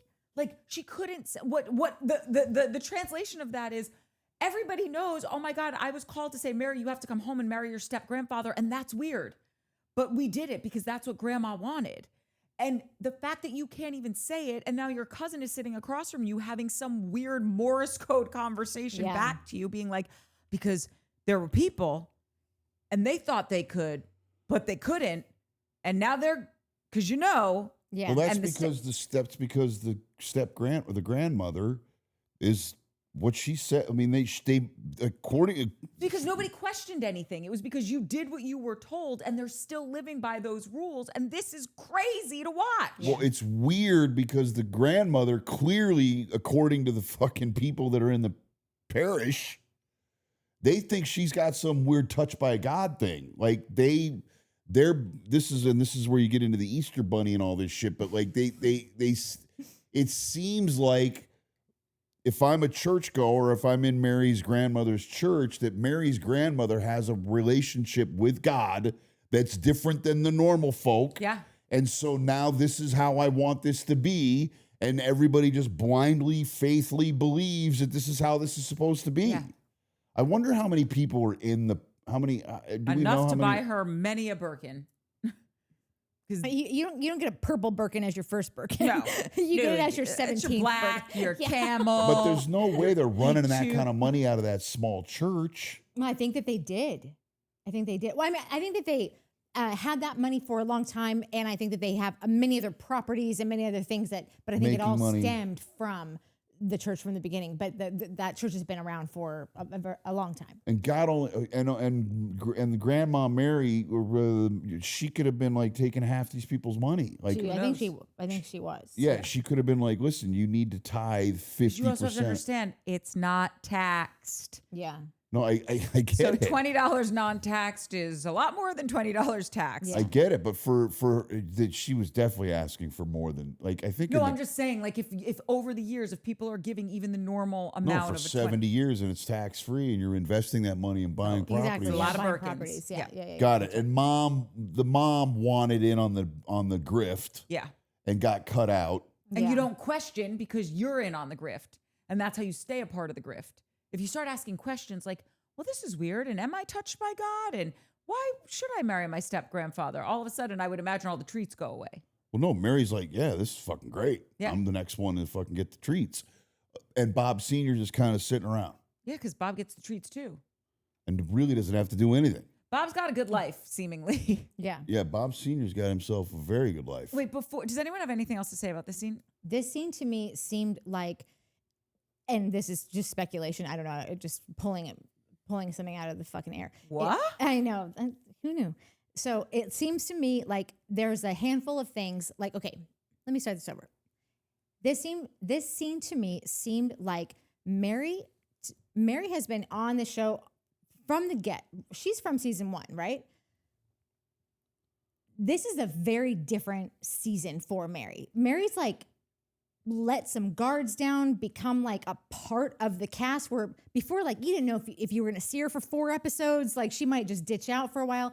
I think that she had a lot that like the camera being like having the camera on her, I think probably brought a lot to service that she was not fucking ready to deal with for 5 whole seasons that she was just in and out. You didn't know what you could expect from her. And she also acted a fool of many of those seasons. Like, and I love her because she's a fucking character. She's different times 1,000. Yeah. Like there's no one like her. But it seems to me like Mary has settled in this season. She's decided, you know what? I'm in. I'm telling you, it's because her mom died. Right. Totally. So How'd mom die? yeah, who knows? And I didn't know that she died until this episode. Did we know that before? Did she die last season, or did she? Think I don't know when it was, but I'm telling you, there's been like an unraveling. Yes. Yeah. So she is An basically unchaining. Yeah. It's so obvious to anyone who's been watching it for more than a few seasons. Like it's so obvious this is a different fucking person. Correct. So that's probably you nailed it. And I I'm feel like sure it it's the started mom that last died. season, and now she was getting her footing. Like you crawl before you walk. Yeah, walk but before she you wouldn't run. commit. You know? That's right. And now she's committed. committed. Yeah. So it felt to me like she had a little come to Jesus with herself and was like, you know, if I think I'm going to do this. Okay, if I'm going to do this, I want to address some things. There's been a bunch of things out there about me. They know I married my step grandfather. They probably think he's this old creep and that I am just this young child bride. I need people to know that my mom's a psycho and that I had to literally have her physically removed by the authorities. It seemed like she wanted to bring someone in who she felt comfortable with, close with, a cousin, I guess. And I don't know if he'll be on for, I don't know if he goes forward, but maybe it's just introducing him into it. And she wanted to be able to address all those things. My husband's not a creeper. My mom's a psycho. And my cousin, I have family relationships that aren't psycho relationships. I got this cousin. He's very nice. Look at him being so lovely to me, calling me ma'am and like sitting here and, oh, look at, he did all this thing with my church. Also, I brought up before that Heather on Juicy Scoop was like, I went to Salt Lake, went to this church. It's defunct. It is out of business. It's not happening. Like, I think that probably shit caught up with her. She's probably reading those rumors. I think Mary's been on Reddit and has read a lot of fucking shit about herself. And she's like, I want a whole scene to fucking address all this shit. If I'm in, then I need to address all the things that I've been hearing over the last 5 seasons. And that's what, because it was very, what is it? Is it exposition? Yeah, like when you're just like, an expository By the way, scene. that church did look defunct. Yeah. Even after the remodel, it Right, looked yeah. shitty. right, exactly. Like, so, I mean, Body Snatcher was fucking, she was right. I mean, that Yeah, well- and she's just refiring this thing. Maybe if she's on the show, they might get a couple more next, subscribers, parishioners.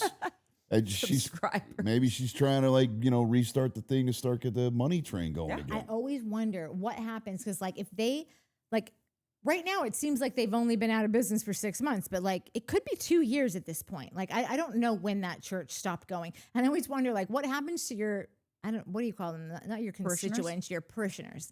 And not your constituents. Like, where do they go? Can you Online. rely that they're going to come back when you're opening up again, or have they already gotten close with their new preacher? Maybe she was a guest preacher elsewhere. Maybe she did online stuff. Mary's not letting those subscribers go. Yeah. When did Granny die? A while ago. Yeah. Because her son's 21, so she's obviously been gone for over 20 years. Because she wasn't married to Robert Sr. while the grandmother was alive. Right. Got it. Okay. So I would say probably 25 years ago. Anyway, okay. Let's move The on. next scene, I know how to moderate. My okay? bad. I know she's been doing it. Like my Mike bad. and I are like, Yeah. oh, we could try. My bad. The next scene is Yeah. at the hair salon when Heather goes to get some dumb nothing done. Obviously, this was a setup so that we could learn that. We can Petty start the boots. climb. Yeah. Do you remember when people got perms? I do. I Yeah. remember when people got perms. Yeah. This is a perm. I'm But kidding. so we've been leveled out, right? And then this scene is gonna start the fucking roller coaster clickety clacking up. Yeah. So because we're gonna start because they're really the seeds of This is why this Lisa's person not said that sorry, person. though. When she says anything, whether it's to Braunberry, whether it's the shit in the beginning of the episode, because now your messy boots is sending your assistant, who probably isn't even your assistant, it was probably like a TaskRabbit person. Oh, yeah. Over to pick up the products and you Venmo her. It's like, Yeah, but we agreed she wasn't sorry. No, She I know. wanted these people off of her at dinner. No, just okay. wanted to totally. But like, highlight it. why do you just fucking throw it all out there to prove everyone right? Like immediately. you couldn't even let it lie for an episode. No. Wait, can I have the salt and vinegar potato chips? I'm getting lightheaded. The blue one. Yeah. Or, yeah. Oh, great. Right. The good crisp. Yeah. Uh, Feel free to sponsor us. I love these. Yeah. But what do you guys have to say about that scene? Well, I think she went after Angie because Angie was the last person to get her at the dinner, Correct. right? So she's like now going to move on. And Bronberry does not seem like a fair fight, and she's realized that. And so now she's going to start going after Angie because Angie might win with Angie. Like she might be able to beat Angie in a fucking. By the way, war. Lisa, a franchise is a very smart way to make money. Okay, so You get half that. yeah, you can have a whole one if you want. They're real tasty. Showmance, home of the good chip, good crisp. We'll get it right when you pay us. Shit ain't Anyway, bad. no, they're really good. They're gluten free. They're gluten free. Well, there you go. Fuck there Anyway, you go. do you have any thoughts on this? I'm just annoyed at Heather for like just this sort of like constant like it's so obvious that she's holding all the girls, Angie in this scene, Angie and or Bronwyn, but Angie in this scene to one standard and what's her fuck Lisa It's to, so annoying. It's just like it's annoying to me. I see what Heather's trying to do, but it is so obvious something that she's trying to do. Like I just wish that Heather was better at like reading the room and just was a better actor in And this. pick a better horse.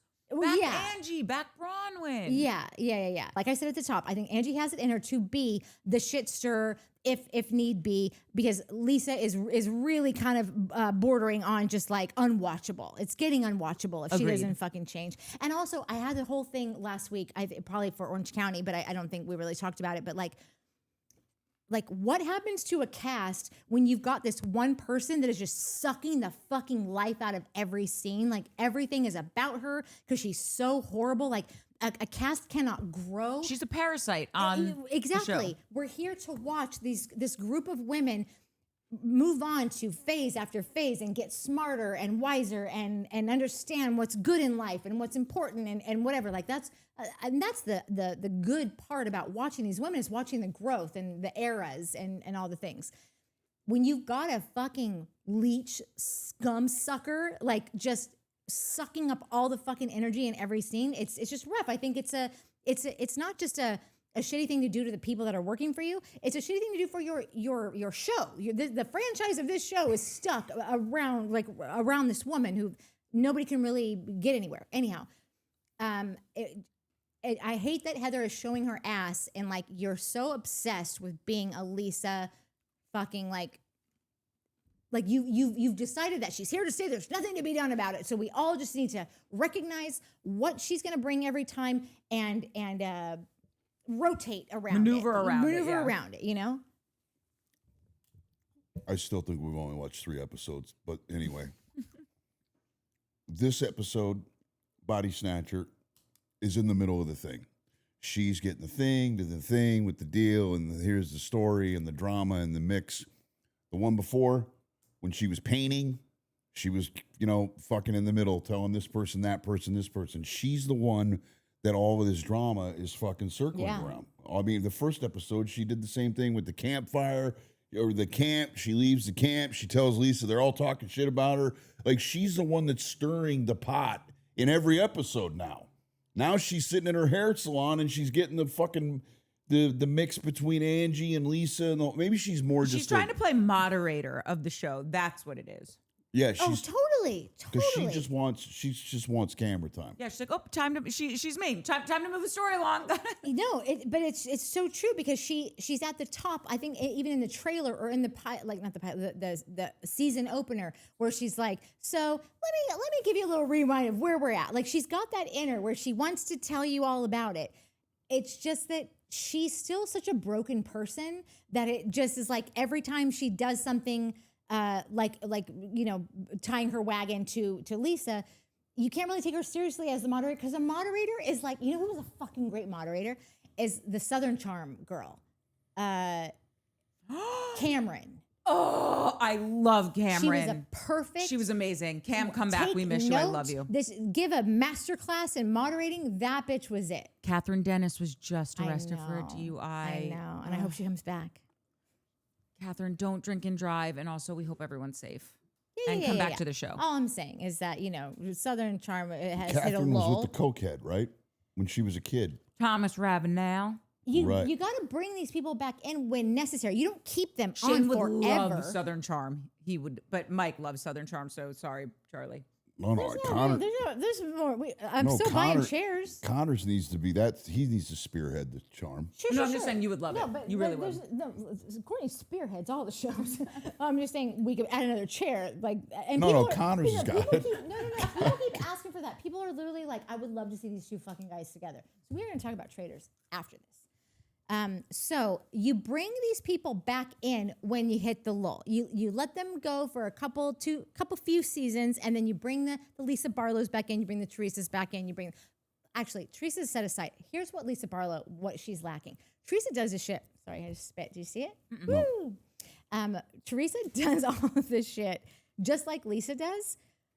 But what New Jersey's really great about is showing us all the shit she's had to go through with her family, her mothering, her wife, being a mother. Parents dying, going to prison. Her parents dying. Likability, redeemability, that can relate to relatability. And we're seeing they're showing us nothing of that with There's Lisa. nothing, but they've done nothing to make Lisa feel like maybe there's nothing there. No, just the weird husband, and then two kids that are seen but not heard but not seen, heard of but not seen. Yeah. She's a creep. There are facets of the Mormon religion that never cease to leave me gobsmacked. Yeah. Because when you're watching Brittany in this next scene with Whitney at the plant store. Two ding-dongs. But one less ding-dongy than the other, which is Whitney. Because Whitney's like, I'm looking at you right now. I forgot about this scene, and I got a real fucking point to make about this scene. Please do it. I'm looking at you right now, Brittany, looking for any sign of life that what I'm saying is connecting to you, and you understand that your child is looking to you for guidance, to be a priority in your life. And the wires are not connecting because Brittany said it, and Heather backed her up on this. She goes, when you are raised Mormon, and I can only speak for these women, so don't come at me, Mormon religion, okay? I'm just saying this is what Heather has said. You are raised to believe it is the highest execution of your life is to be a wife, even more so than being a mother. Your husband comes before everything. It is your husband, your husband, your husband. So the reason Brittany not a bad way of living. The reason Brittany can't connect the dots is because she has been taught her entire life that it is far more important that you have a man by your side that calls you his wife than it is that you have a healthy relationship with your children. Okay, but hold That's on. No, hold on a second. But this whole fucking situation is broken. First of all, Brittany and is it the Osmond? Mm-hmm. Yeah. Their fucking chaos is their chaos, and it's all ridiculous, and it's all silly, and people are going to do what they're going to do until they're getting something out of it. Mm-hmm. When one of them ends up not getting anything out of it, right? Even if it's bad for them, when it doesn't work anymore. Because a lot of times people get together and because it's still working, meaning I'm still getting attention. I'm still getting the thing that I'm relating to because I got treated like this in my past life, like Natalie brought up earlier. Like even if it's negative, if I'm still getting something, I'll keep doing it. When it stops working or when I'm not getting something out of it, I will now be done with that person, regardless of whether it's in a good way or a bad way, and then it'll end. They're still getting something from each other, negative attention, positive, whatever it is, so they're going to keep doing this. Great. And it's a good point that feels like she's got to have a man, right? But that's not what keyed me in on, that got me all fucking riled about this scene. What got me riled about this scene is that it doesn't matter. The daughter should not be controlling the mom's living. Because the daughter has an opinion about something. Like if Boston looked at me and said, you shouldn't date fucking so-and-so, I'd be like, great. That's your opinion. Now fuck off and go live your life. I'm the adult. You're the child. The idea that the child is driving the way that the adult is behaving when they're both adults is insane. In a normal situation, you could not be more correct. But how is the daughter in the Mormon religion? How is the daughter got some kind of weird? No, this is the part where it's like you haven't watched the seasons before. Yeah. So, but I have a question. How old is the daughter now?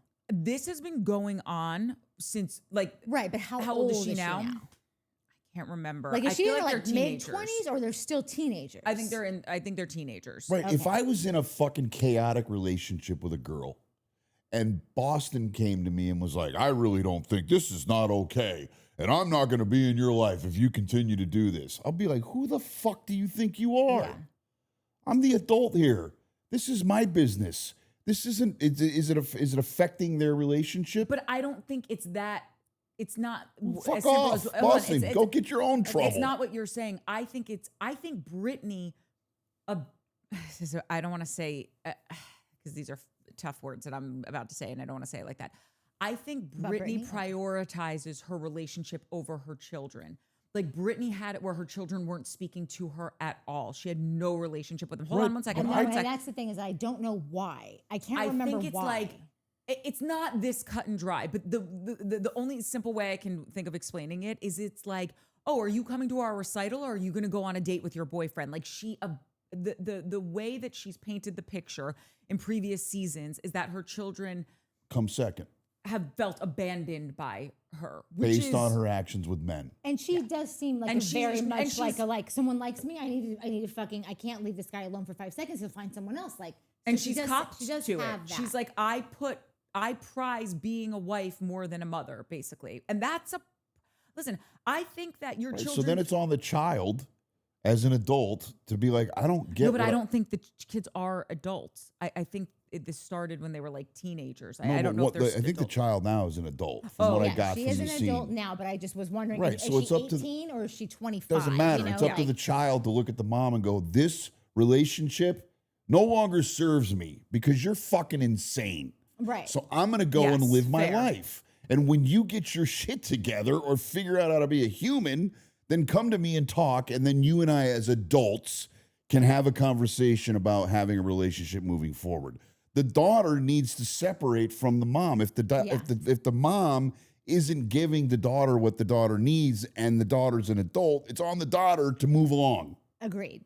It's like when I was 23 years old, 22 years old, and I was having a Thanksgiving dinner with my dad. And, you know, back then it was like it was all the rage to fucking, hey, Shane, show up. We're going to shit on him for 3 hours, right? We're going to fucking attack Your him. dad did that? Yeah, my dad would make fun of me.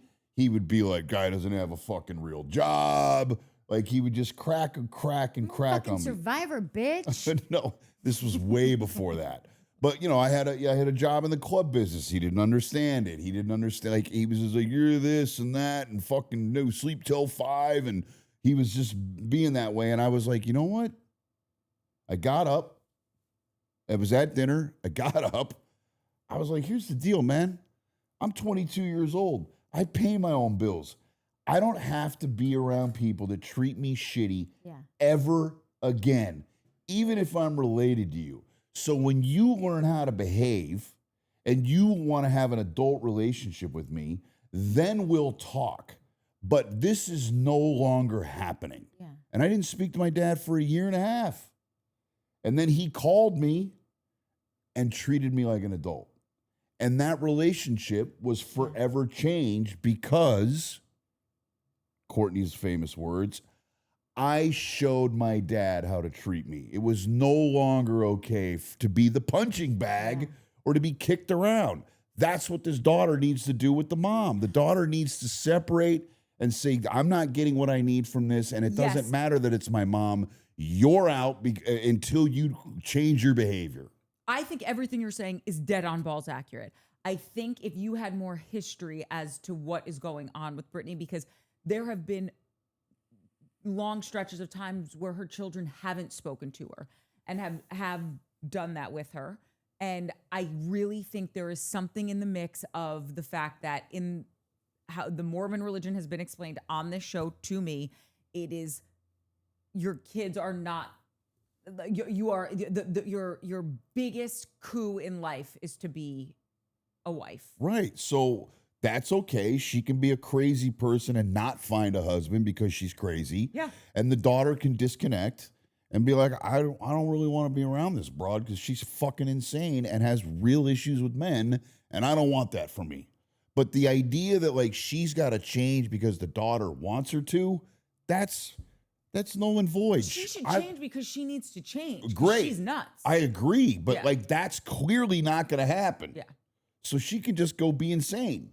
And the daughter needs to disconnect. And that way there's no, you got to change for your daughter. No, you don't. The bitch, it's working for her. It's not working for everybody else around her. Yeah. Right? So everybody else around her has got to make the change. She's fine being a kook. She really is. The thing that I wonder if like what inspired Whitney to have this moment with Whitney. I feel like, if I'm remembering correctly, that Brittany was her, like, one of her kind of storylines, one of her problems was that her daughters were not speaking to her. And that was like really affected her life. And she was really bummed on that. And that was a thing that was like hanging over her life. Whitney. No, Brittany. Brittany. Yeah. So I'm wondering. Why are they not talking to you? Because you're fucking that's the insane. thing. And I can't remember why. So like that's why I You don't can't know. remember why. We just saw it on the thing. Because she's got an insanely cracked out idea about what she wants and needs in her life. Right. So and totally. the kids are like, my mom's a nut. And Whitney experienced that with her mom. Right. Exactly. So I feel like when if at face value, Whitney's saying, "Oh, your adult child should have take precedent over your personal life," like at face value on paper, right? Like this is the first time you're meeting them. Yes, all of that. Your adult child has no fucking business telling you dick all about who you're dating and what your life is and all the things. If I'm giving them the benefit of the doubt, because I don't fucking remember what happened, Whitney could be coming from it as like, what I know of you, Brittany, is that you have been very sad and very affected by the relationship, the breakdown of your relationship with your children. So if I'm giving a friend some advice, it is lose this fucking and dude. I've been your kid. Yeah. I've been in your kid's shoes. Yeah, I have the experience. And I also know that your boyfriend, fiance, whatever the fuck this moron is a complete dipshit and treats you like a piece of shit. And is out to fuck everyone besides exactly, you. and is sliding in everyone's DMs and is like not giving you, like, this fucking juice ain't worth the squeeze. So if you so then Whitney's if got you're gonna tank your life, do it for be a big game hunter, not this guy. Then so Whitney's got to come at it from might have to do something about that. Right. So then Whitney's got to come at it from a different angle. She's got to walk up to Brittany and go, "You're a kook. The way you are with men is insane. How that or why that is, you can get to that later, or you can't. But your children don't want to be around you because you're an idiot. Yeah. And you complain to me about how you want your children in your life. Yeah. But you're not capable of having your children in your life because your children clearly have asked you for things. And you have listened and said, nah, I'm going to do what I want to do. And part of the consequence of you acting like a fucking psycho with dudes is that your kids don't want to be around you. Yeah. So you've got to rectify how you behave clearly or don't, but just know that the consequence of you being this person is that your kids don't want to be around you and they're embarrassed by you. Yeah, and you're on your own with the Osmond. Basically, if you guys can, you're on Osmond Island. Yeah, if you can fulfill each other completely, great, go with God. But if you got if you're gonna miss these fucking kids, then like maybe think about it. Yep.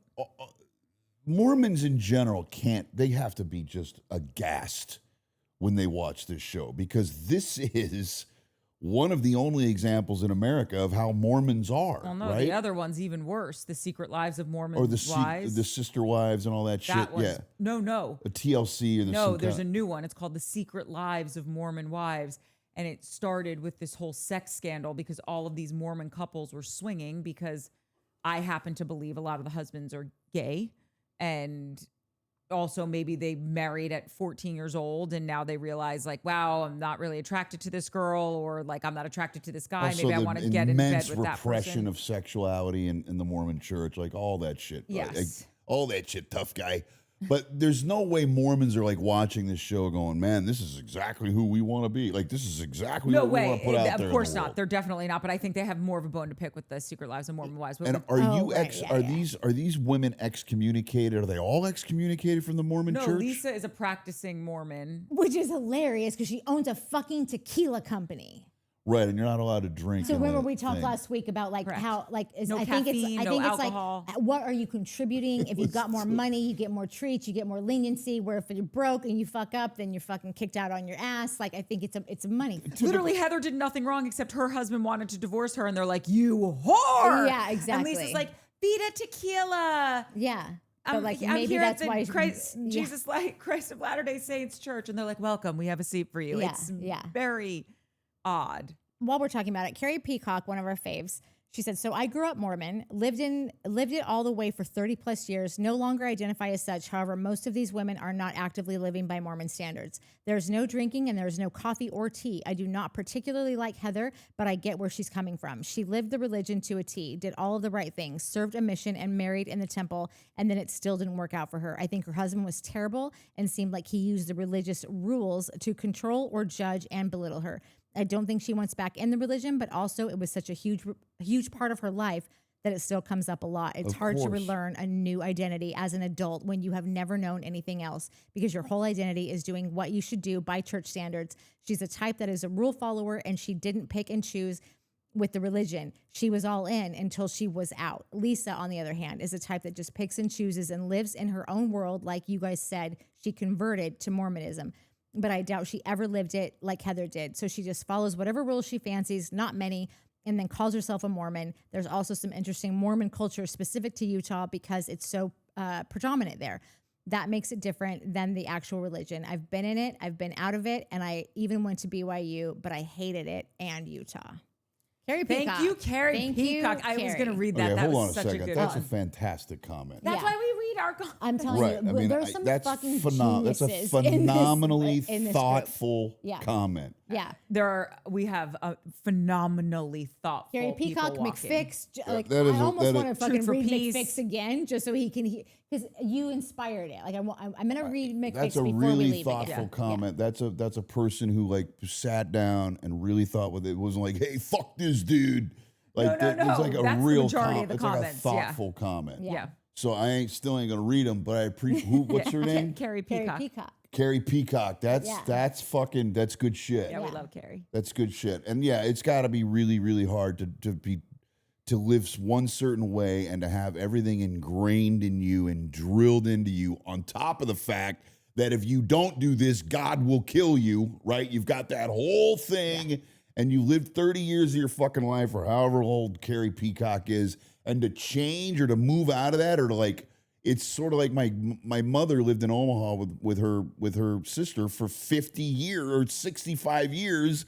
And they were like, for 30 years, we're like, we're going to move out of here. We're going to move to California. We're going to move to Texas. We're going to have a life. We're going to be in Arizona. It's going to be wonderful. And every year they didn't because they were so terrified that it wouldn't be this. And then they finally made the jump, and they're the happiest people in the whole world. I can't even get my mother on the phone because she's got too much shit going on. So that's what's going to happen to Carrie Peacock. Yeah. Yep. I'm proud of Carrie Peacock. that means you. That's a very courageous thing to No, do, it's huge. man. It's huge. It's Yeah. massive. It's fucking massive. I'm not sucking up to the commenters because I don't read these people. But that's a fucking thoughtful Yeah. comment, and I root for that broad. Wherever you are, Carrie Peacock, fucking She's in the commies. flag it out, fucking show your titties, fucking do whatever you need to do. Fuck off, Or just Mormons. live your happy people life. Happy, peaceful life. Okay, the next scene broke my little heart. It was the one with Braunberry and her mom. And I gotta say a lot about it, but off the top, this is why most people should be in therapy. Also, Mom, I don't see you staying with any of your other kids. I don't see them footing the bill for Dad. So maybe back off of Bronwyn because she's clearly done something right in her life that she can take care of you guys in your hour of need. And I can be a very misunderstood person, and I get very sad when she's tried so hard and she's followed all the rules and she's done so well for herself. And yes, she's married a really wealthy man, but you know what? She's a smart person. She figured out the game and she's seemingly winning at it. And I'm not mad at her for any of that shit, okay? And she still can't just get an I'm proud of you. I get it. My life doesn't look the way you think it was going to look. I've disappointed you in certain ways because of the way you think reality should look. My reality is different. And when her mom says that to her, it still deeply hurts her. And I just am bummed. Well, the mom is about so that. jealous of Bronberry. The mom is so jealous that she didn't have the strength that Bronberry did to when she was 18 to move out of this thing and to like not to go against the norm because this is what she believed in. And the mom was soft and fucking weak and not strong of mind, and so just signed up for all of this shit. And she looks at it's all a mirror. She looks at Bronberry and goes, and she doesn't have a thing to be like, instead of saying I'm proud of you and I really love the person that you are, she's not strong enough to do that. So she kaleidoscopes back into what she knows, which is this weird, stringent, terrible, controlling idea about life. And then she just shits on Bronberry the whole time because she doesn't like herself. That's all this is. It's a mirror. But it pisses me off because Bronberry fits the bill, and this broad knows there's like some kind of weird thing. If I keep pounding on her, keep hammering her, it'll control her into letting me stay here. It's like Bronberry needs is so used to and understand like what Natalie said earlier, but this is the pattern she knows, and so this is the pattern that she's going to continue to propagate. Although I feel like Bronberry can get to the point where she can get healthy enough where she can be like, bitch, get the fuck out of my house. I am not going to be treated like this anymore. Fuck you. I don't care that you're my mom. You look like that cat on your sweatshirt, and get the fucking miserable ass out of my fucking life. Go be miserable over there. No, I love it. But it's awful. And then there's this other dark part of me that's like, Mom's a gangster. Mom like sits in this house for free, eats the shit, does the thing, and still shits on the daughter. Wait a minute. Look, this broad is a fucking gangster. I just like at any moment, fucking Bronberry could be like, fuck off, lady, and where's she go? You can go to those other two daughters. Like, this where are bitch they? don't care. She's like, I'll still shit on you. You pick the Pay one my bitch rent, that you and I'll hate. still fuck with you. Hold on. I just need everyone to know that Pay my rent, buy my clothes, get my food. I still think you're trash. Gangster. That is Nandy 1980s. I'm sorry. Go I just want to say, Nandy 1986 said, I know I sound corny, but I drink Coca-Cola, and my brother-in-law went back and forth because he loves Dr. Pepper, and they are not owned by the same company. That changes nothing. You think they got a sponsorship from dueling companies? Because Dr. Pepper is an independent company. Yeah. They license with either or. So the reason I thought they were probably owned by them is because like you rarely go to like a fast food restaurant and see like you see Pepsi products or you see Coca-Cola products. No, you know? Coke and Dr. Pepper, apologies to the commenteer, they're owned by the same, or they're The distributed. parent company. They're distributed by the same, like it could be the distributor giving them the money to get the Coke and the Dr. Pepper on instead of the Pepsi and the... I just wanted, Nandy had a great point, and I just wanted to say Because Sprite it doesn't change what the point was, is that this bitch has sponsorship. Like Yeah, you it's don't Coke, talk that Sprite, much and about. Dr. Pepper or are the all show is under doing the product placement. They're all under the same umbrella. And then Pepsi's got, I don't know what Pepsi's got, Mountain Dew. Like a there's Sierra Mist or Sierra something, Mist, like all like like there's- the off-brand. Yeah. But listen, commenteer, keep firing. No, totally. They're usually just more obvious with the product placements. But anyway, I back to the never scene. Go knew. ahead. I never knew that they were. I assumed that they were the same company because you don't see them like when we're fast foodies. We go to the Taco Bell like you and go we to see it's either like- Coke or Pepsi. Exactly. And if it's Coke, you get the Dr. Yeah. Pepper. And if it's Pepsi, that ain't no Dr. Pepper. Well, but sometimes there can be because Dr. Pepper is independent. They license with both. They distribute with both. Whereas a lot of the other ones don't. So I would always see I'm Coke and getting Dr. on Pepper my together. phone, So but not I because I'm thought- disconnecting. I just want to know if You looking this shit up? are Coke and Dr. Pepper affiliated. I don't know what. And then I it'll might say, but- apologize to the commenteer. No, it's the commentator is saying what it is, but our whole argument was like that it is a sponsored thing. Like Yeah, yeah. nobody is like It's getting product on placement. and speaking. And also, Bronwyn's like she tags Dr. Pepper in her social posts. She does? Yeah. So like, listen, I don't know what Braun One sponsorships are, but like that's a missed opportunity. You either have a deal or you're or like how we do, like dots, buy dots. Like we want a fucking deal, you know? Like that's it. I was wrong. Dr. Pepper is just a freewheeler. They're like a freelance. Yeah. But like Pepsi, like you wouldn't see Dr. Pepper and 7-Up are owned by the same Keurig. That tracks. Yeah. Which, by the way, Keurig, we'll see you soon. In parts of the U.S., Coca-Cola bottlers distribute Dr. Pepper under licensing agreements. So, yeah, there's no rhyme or reason to what we were thinking about. I thought they were owned by the same thing. But the rhyme or reason is, I think that you and I both thought that they were the same company because we will go into a fast food place and see Dr. Pepper and Coke will be there together. And that's not a thing that would happen. Because the companies just have, they've got their 5 things, you know? But they can be on both sides. But they could have gotten some money from the distributor. Yes. And the distributor was like, we have Coke, and we have Dr. Pepper. So we're paying you the money and we're going to get the thing because we'll sell more Coke and Dr. Pepper. So it's not like she handed her mom, No, I'm drinking a Coke and here's a Pepsi. She was drinking a Coke and then an independent thing that also they license with Dr. Pepper. Yeah, somebody's making money. She's connected. The Coke was a bogey. She's connected to Dr. Pepper and she's making money off Dr. Pepper. Yeah. That's what it is. Exactly. And Dr. Pepper, it fucking terrible. worked on me. Can the mom get emphysema or something? Does the mom smoke? Who knows? She but I just want to say, if Bronwyn doesn't have a deal, give her one. I literally bought Dr. Pepper. I hadn't bought it in so long. I'm a Diet Coke person. Mr. Pibb, if you're nasty. Pibb Extra. Mr. Pibb is great. Mr. It's Pibb was fucking awesome. so good. It's the equivalent to Dr. Pepper for some other. But there's like a fucking zing in it. I feel like that Mr. Pibb's a rap too. They don't make that shit. I haven't anymore. seen it in a bit, but Yeah, it's gone. Pibb Extra going and on Dr. over Pepper. there? I'll take the cream I soda. already drank it all. That's what Oh, no. I'm looking for my Dr. Pepper that I bought because I literally bought it the day after we had this conversation. All right, I have 3 minutes left in me, so let's. You have more than that. No, it's 1:47. I'm 20. I'm 17 over. Okay, hold on. Does anyone have anything else to say about the scene with Mom and I have a Braunberry? million things to say about the scene with Mom. The scene with Mom.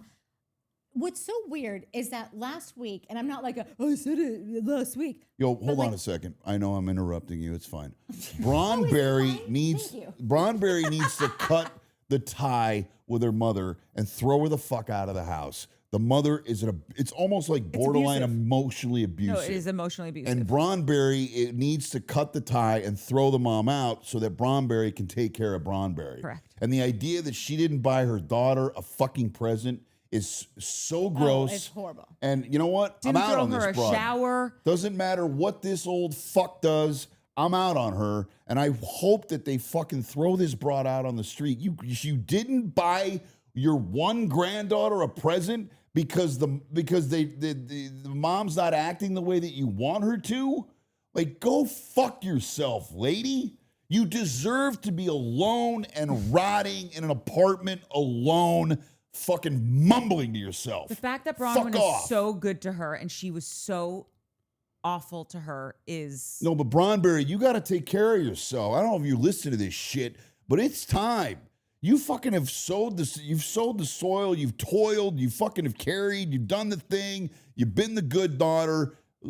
Stop it. Stop doing this to yourself. This woman does not deserve your respect, your love, your honor, nor your free rent. Throw this bitch out of the house and tell her to go fuck herself. Listen, I love all of that. I love the visual of all of that. I love like the fucking like what you would get from that. But I love something a little bit more. Braunberry's got some Courtney things. Like I think we can all identify some things. Courtney would never do that. What also Courtney wouldn't do that I am encouraging Bronwyn to do. You can kick your mother out who has been a complete cunt rag to you for this many years. Or you can fucking finally flip the script on her and talk to her the way that she's been talking to you.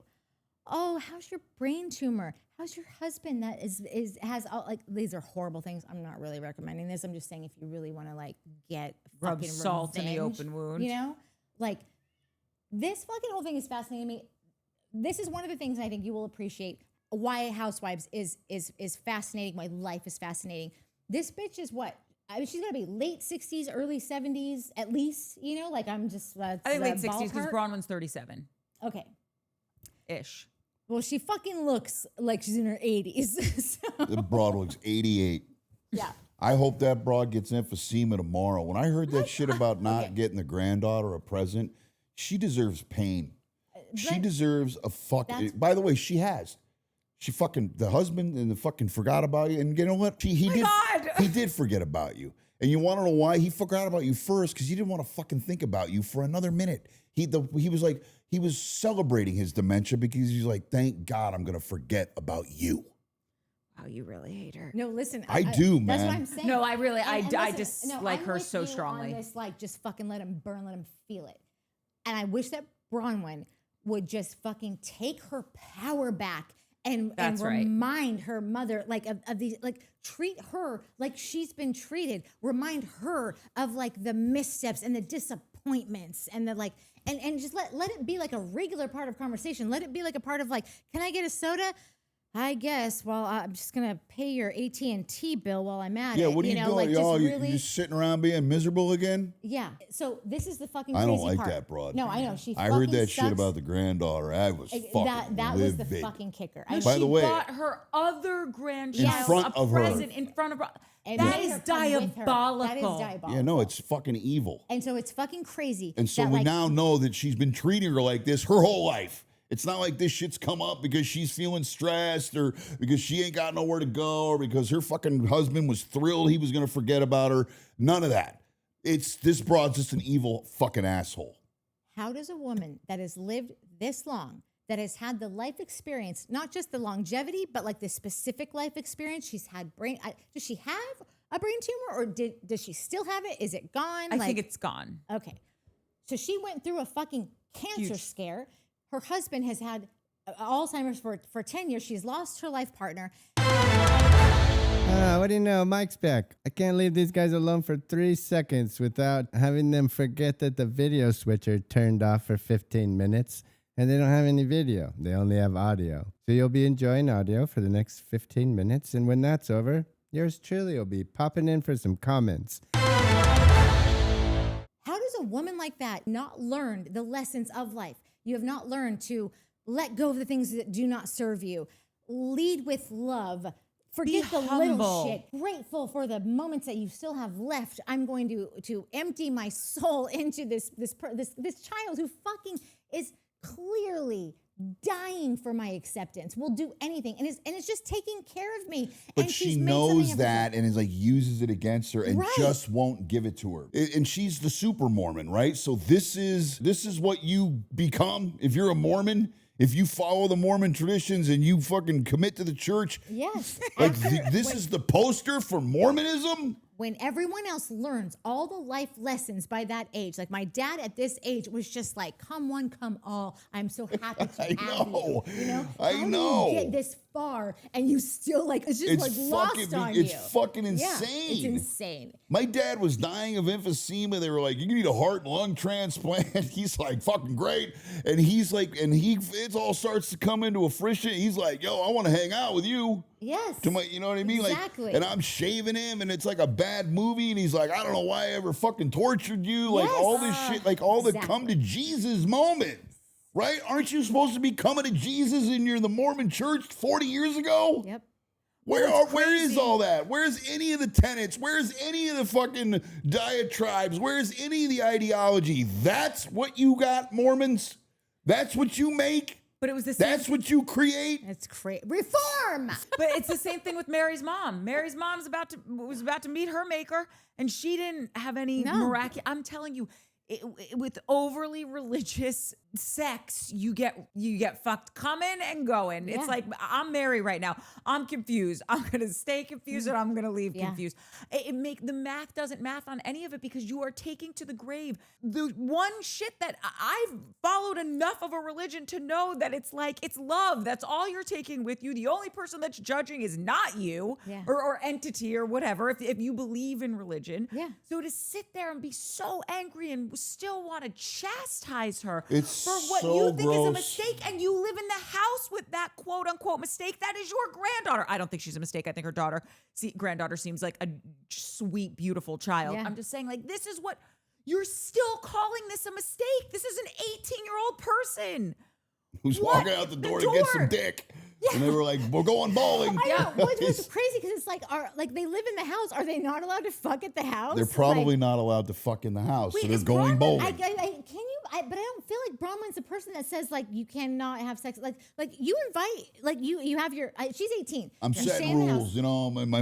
As a mom, That I'm kid's setting on birth rules. control. Let's be very clear. Yeah, Bronwyn's got her on birth yeah, control. yeah, But yeah. is Bronwyn still a practicing Mormon? I don't think so. I don't think so she's either. been I just- booted. So yeah.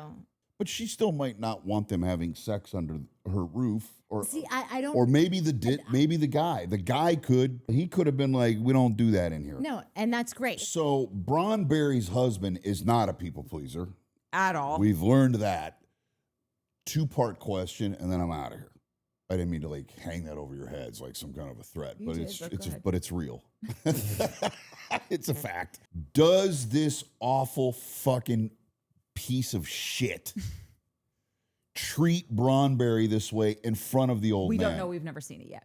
Got it. And because from just a small sample that I've gotten, From Todd. correct, and the show. The second part of this question is if Todd does see this excuse of a creep treating Bron Berry like this, do you think he puts his foot down and goes, that bitch is gone? Yes, and let me tell you why.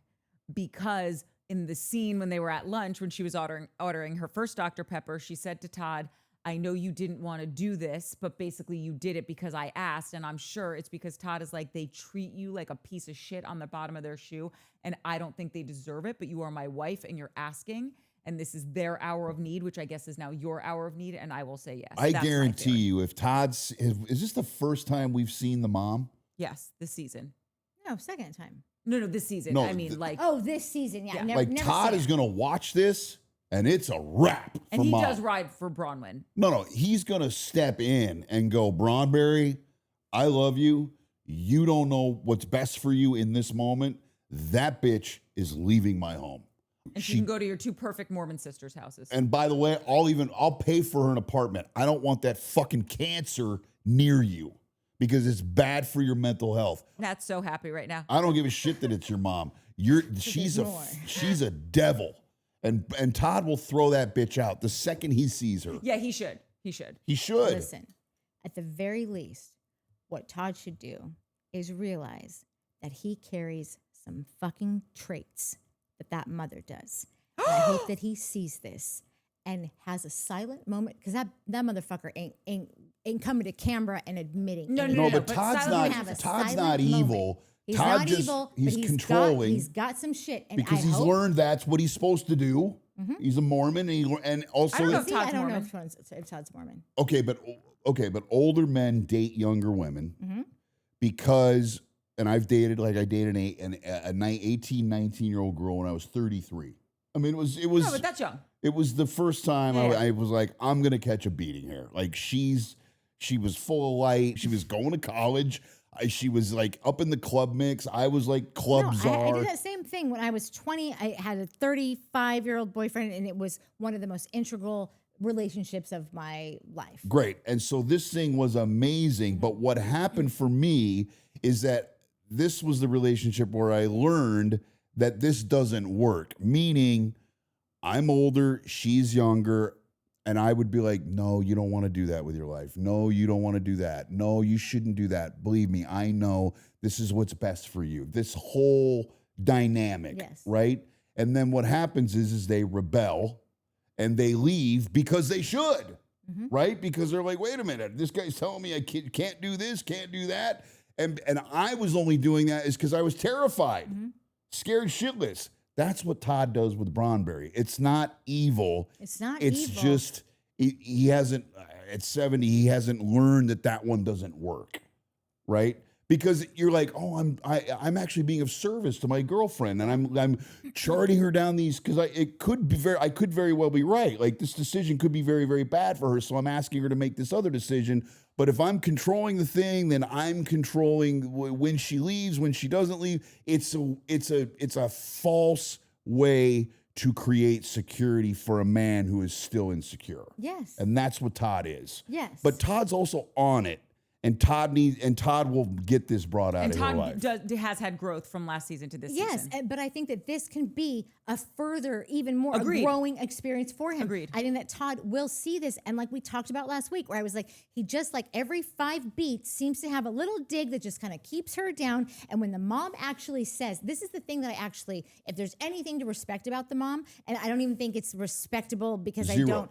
Listen, I'm No, saying. I don't even want you to edit it. Where's the edit button? There's nothing. You cannot say anything nice about this woman. I won't allow it to happen. No. She's then okay. I'll try. I'll make it go like. ahead. Don't let him edit you. Go ahead, people pleaser. It's not. No, it's not a. Because she's not doing the right thing intentionally. She just happens to be honest, probably because she's socially awkward and has no social skills into how to bring something. In the positive of that is that she is honest and she tells Bronwyn straight up, I'm not going to praise you and tell you you're this, that, and the other because I'm not good, but doesn't mean that I don't think that. I'm more concerned with making sure that you don't think that you are too good. But this is why Right, but that's an honest thing. But it's not. No, it's not. It's And not. this is why it's it's not not. It is honest. honest because no, hold on, let me finish then. Because Todd will just say things because I have noticed that Todd will say things because I think it's human fucking nature. He's 1,000 years old and she's a little baby on the fucking rise. Like it's human nature to be like, I'm just gonna make sure she does. I don't want her to leave. I love her so much. I'm obsessed with her. I don't want her to go. But how am I gonna do this? I gotta make sure she knows people don't really like you. Have you read the comments? They're not great on you. But all of that stuff, that's but I'm all saying different than the mom. The dynamic is different. The mom is using. Well, the mom is just saying straight up, though. The mom is just saying straight up, like, I'm not going to tell you you're great because I don't need you to know that you're great. No, but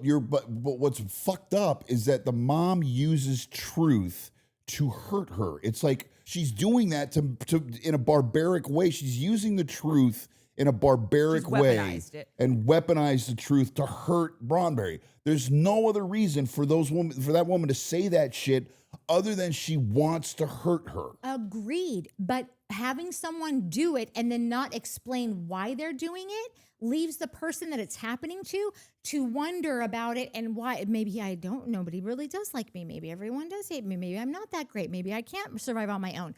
When the mom is saying, I'm not saying that she's doing it out of the kindness of her heart. I'm saying that I appreciate when people are so transparent and they just fucking say like they can't even fucking control because like I said, they're socially awkward. They don't know how to have like conversations that are not going to make anyone feel a certain way. She literally says, I'm not going to tell you that because I don't need you thinking that. I don't need you thinking that you're better than. Whereas Todd doesn't ever end it with, I'm telling you this because I want you to make sure you know that you still need me and you're not going to survive without me. I think that there is something positive, not intentional. She was not trying to be a nice old lady, to be honest. She just was and told her, I'm not going to tell you that because I don't need you to think that. There's zero positive about anything going on between How is there Bronberry no and her positive mother. of knowing exactly why someone is telling you you're an asshole?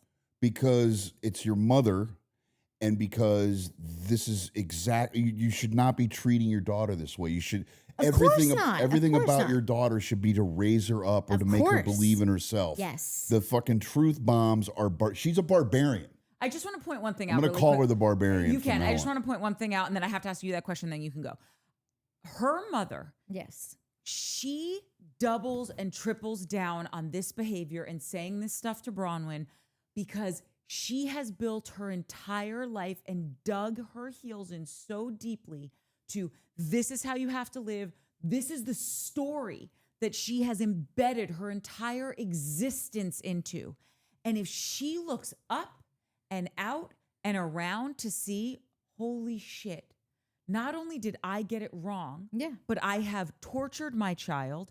I have ruined my own life by my own chosen behavior. Then she My held on a husband second. faked dementia Yeah. so that he didn't have to get. fucking. And Yeah. by the way, who knows how atrocious her dad is? I use this example all the time. When you've put on weight, the last thing you want to do is step on the scale because when you I don't mean you, I mean anyone. You're talking to me? No, I you're- wear my talk to jeans me. from when Yeah. I'm 20. No, when anyone has put on weight, the reason you don't want to step on the scale is because you tell everyone, oh, it's like 5-10 pounds, 5-10 pounds. You step on the scale, it's 30 pounds. Yeah. Once you know what it actually is, then the weight of that hits you, Yeah. and There's no holy escaping it. There's no escaping it. And so for her to really open her eyes to who she is and how awful she has been to her child. yeah.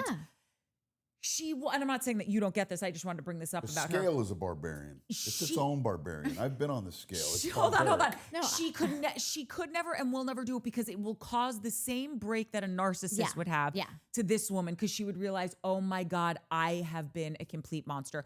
Wait, really quick before you leave, I just have to ask. What's this question? Because I'm fucking dying. Okay, do you have any thought on the fact that Angie got Meredith to this coffee shop and just basically said, I want you to know that Lisa is pretending to be your friend. No, and said to get all of this information behind your back. Do you believe it's true? No, it's the same shit. It's the same thing as Body Snatchers. This is a scene to strum up drama. I love it. We are in the The setup, yeah. I believe it 100%. I think Lisa was totally talking smack behind Meredith's back and said, go dig up, like we should go dig up dirt. Of course she was, but the scene is about starting the clickety clack of the roller coaster. Yes, but going my up the thing. question was like, do you believe that Lisa actually did this? I think Lisa's capable of anything. Same.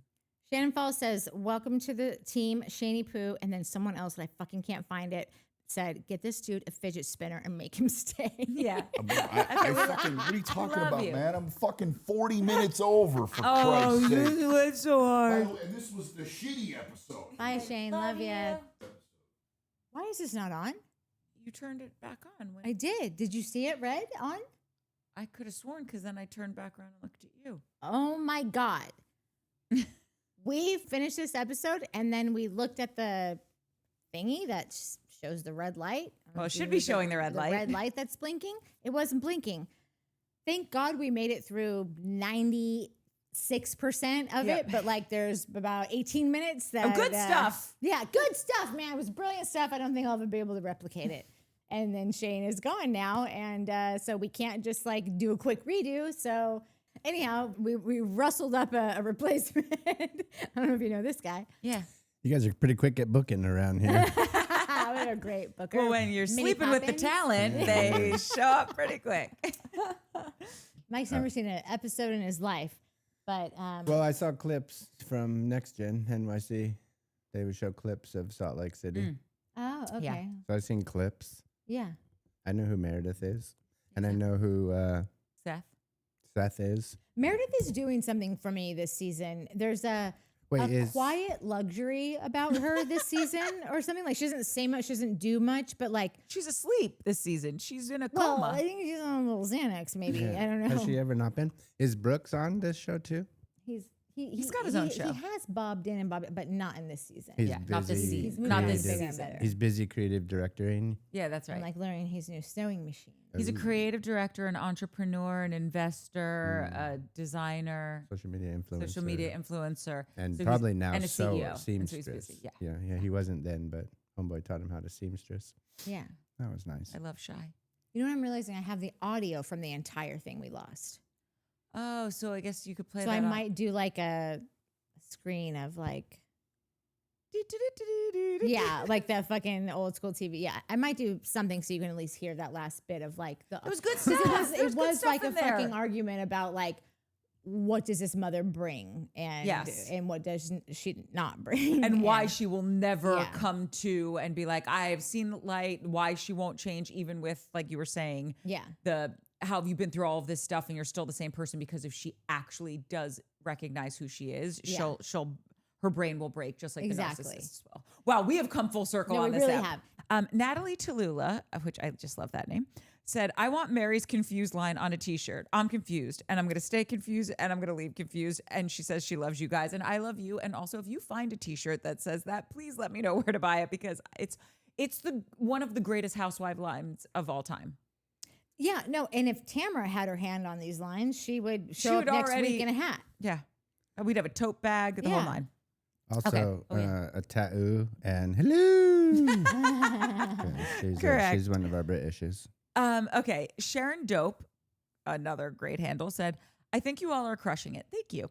I value nuanced conversations and love it when it's around Bravo. A journalist from The Guardian wrote an article recently about Bravo being a dirty secret, and I couldn't disagree more.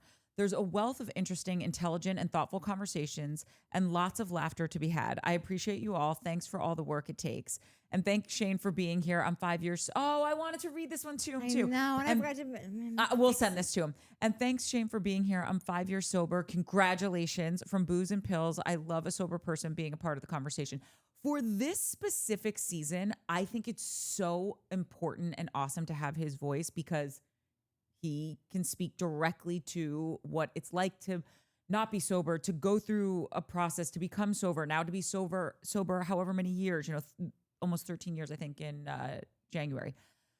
But, or maybe even more. But anyway, point being is I disagree with that article that they're referencing that was in The Guardian also, just because you see it play out here where we do get really nuanced things and there is something to glean from it. There just is. It's true. And there are so many funny moments. I'm sorry. I LOL with the show. I say all the time, it's a comedy. Rachel wrote, I feel like I'm sitting in on a therapy session at some points, and I appreciate Court being like, we don't really have time to get to this, and then ending the seriousness on a positive note. And I just want to say thank you for appreciating my moderating skills because I make it look easy, but it's not. You have said before, you go, when No, it's true. It's true. It's totally, he's not, I don't think he's laughing at that. Erudite for Spite said, really enjoyed this episode. Shane is almost shot out of a cannon personality, and that might be a lot for some. It is, but we love him. But he is incredibly insightful and adds such value to the conversation. Incredible mix of takes here. He sure clocked Miss Barlow. Oh, he did. He's very insightful for never having watched it before. It's because he's good reading people. No, I know. It's actually pretty incredible. Somebody made a comment about that, like, how is he this insightful about this? We're 2 episodes. He's seen 2 episodes of this entire series, and he's this insightful. I can't wait to see what he's at the finale. Like all the knowledge he will have gained by it. Yeah. Same. Totally agree. Haley and Dave wrote, I'm all about reclaiming words to take away their power. Being British and now Aussie, I've learned using the C word as a term of using the C word as a term of endearment for over 2 decades, showing my age here. And FYI, I live for 3-hour long form shows. So do we. That's why we do them. So I'm with you, girl. And yeah, reclaim that word. Yeah.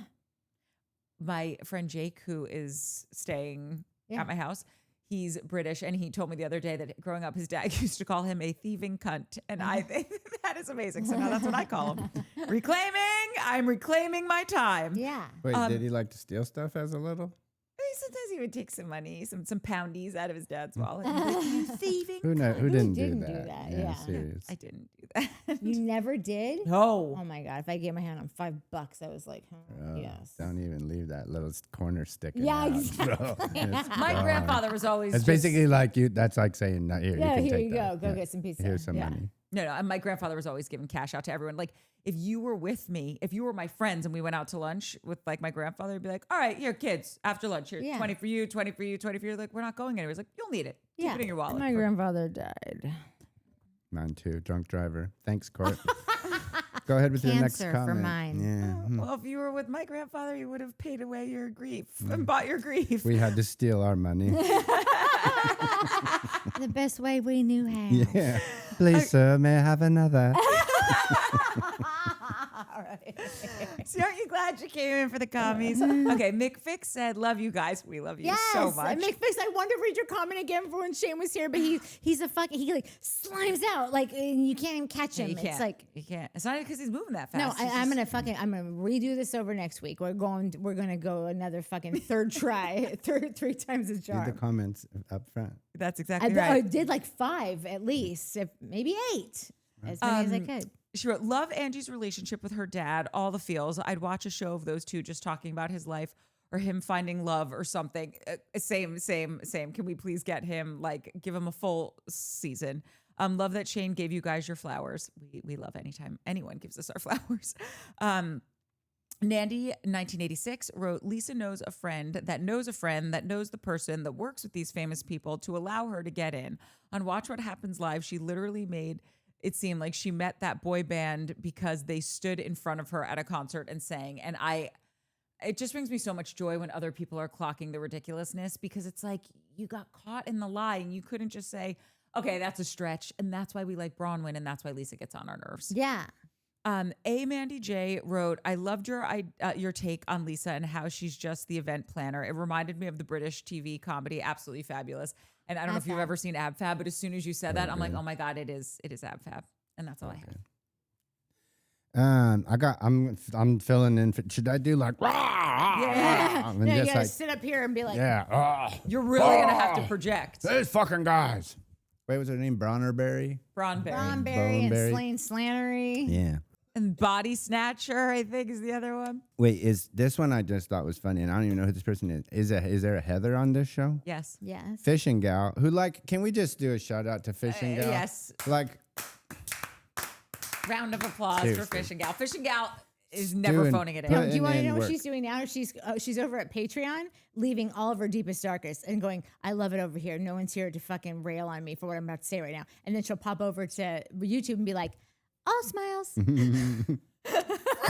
pretty sure you just blew her spot up. Way to go. That's good stuff. Yeah. And we got to get people over to Patreon. Yes, true. She said, To bust fishing. Fishing Gal's got him on the hook. Get it? someone needs to look at Heather in the eyes and say to her, you is kind, you is smart, you is important, and then hug her. Yeah. I have no idea what that means, but it made me Oh, laugh. no, it's from The Help. It's when they. No, you know that you've seen the movie The Help. Been a minute, maybe. Oh, it's so good. You need to go back and rewatch it. It's So really good. incredible. Well, I'm on my camera and You lighting smart, kick, you so I'm was like, kind. every night I'm like, let's watch a movie.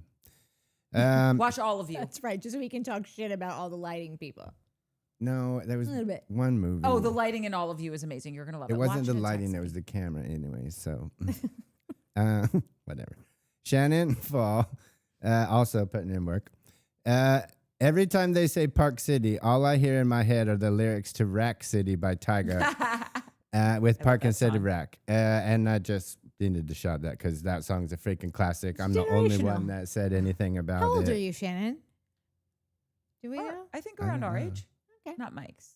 Well, Ours. time out. That nobody needs to know anything Check about time's that. up. Which leads me to my next comment.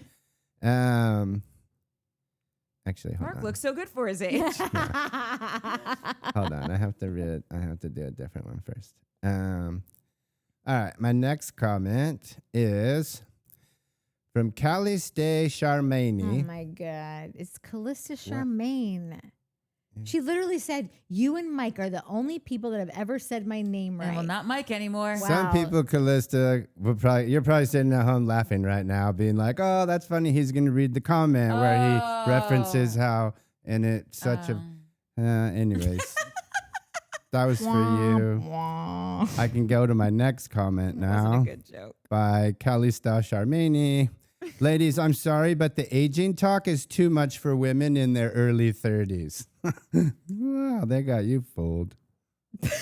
Like in a good way. That was a compliment. I think that she was talking about her being in her early No, because 30s. Courtney was like, yeah, thanks. Nice try. And she was like, are you fucking kidding me? No, I said, I'm going to take this as you're saying we're in our 30s. Yeah. Even if I'm misreading this, please She don't was tell like, me. no, you're not. Thank you so and much. I'm That's buying really everything you sweet. guys use. And then this See, is, take the compliment. yeah, seriously. Early 30s. Which leads me to my next comment from Shannon. You are that bitch, Nat. Don't let anyone tell you different. Shannon said that? Hell yeah. I didn't even read that. I didn't even see that. Well, listen, I'm not even, this isn't even my show. You know and why? I'm You here. want to know why? Because I doing go flowers. through, I cut and paste the things over, and I'm like, okay, I don't like this one is not for me. This is not for me. And then I get to Shannon Fall, and there's like 15 of them, and I'm like, oh, leave them all here. I'll find them when we start talking about them. I'll read them then because I'll probably end up reading like 18 of them, and so. No, but some people are also really good at going, like if you reply, then they'll go back and reply and Correct. you get a whole thing. She's one of them. Some people aren't that good at that. But whatever, I'm not saying anything. Callista Charmaine, give that man a fidget spinner or something. Yeah. If he stays, I want him for all 3 hours. And I just love Shane so much. And when I read that, I was like, oh, fuck yeah, we need to get Shane. I can see Shane being like, oh, I need something to fuck him. Shane. He doesn't love me back. No. Oh. He has a little interest in the traders. He could maybe see himself like come and do the traders. Oh, Shane having a good time over here, is he?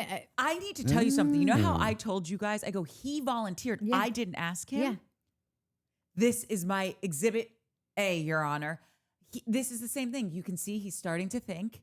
And that's why we can't say anything. No, we got to we won't say pretend like it anything. never even happened. He's like a teenager. Pretty sure we just said something. No, but Edit he that doesn't part watch. He doesn't watch the episodes. He doesn't watch the comments. I know it's fine. But he's obsessed with how many views and do we have more subscribers? No, that's all he really. We got your number, Shaney. Listen, just the fact that he is like, because I really thought he would be like regretting this entire thing and thinking, how can I fucking get out of this? This is the 100%. stupidest thing ever. I'm And still then- waiting for that to And happen. nobody I know. believed me that he I'm waiting volunteered. No, I believed you, but I thought it was like he was just trying to like do something for us, like help us out because he knew that like we were in a bind. I thought Yeah. that's what it was. The fact that he has brought up another show, like Somebody's having fun. someone's having a nice time. Somebody's been showman. It's like we produced these comments because you guys are providing perfect lead-ins for my comments. And again, not even my show. Meteor One sure looks like Shane Skis grabbed the bait and is running like a rainbow trout smashing a mayfly. How could he resist? We read that one during the app because yeah. we I'm wanted keeping to. it. Yeah. I'm keeping it. You'll I'm keep it keeping twice? It. It's Yeah, so I'm good. keeping anything that you read that I already read. I'm keeping it. This is just a chain that I thought was super funny. Only gets better. Shane, no matter how much hair you have on your head, you are beautiful. Fuck anyone who thinks differently. Natalie, oh, fine. I was going to write, are you sure? Or something like that, but I was like, I'm going to be mean. Only gets better. I'm projecting my flat ass insecurity. We will prevail, Shane. Courtney laughed. Natty laughed. Oh my God, right. I hate it when you're in photos and it does like Yeah, I this know, me too. stupid fucking thing. Oh my God, right. Like how did this happen? Only gets better. LOL, the beauty standards are insane. I have half a mind never to do a squat out of spite. Natalie, opting out of squats for me is more of just a continuation of what I've already been doing since the day I didn't have a PE teacher anymore. Only gets better, I get it, but sacrifices must be made when it's as flat as the wall, haha, or not, Shane. We stay strong.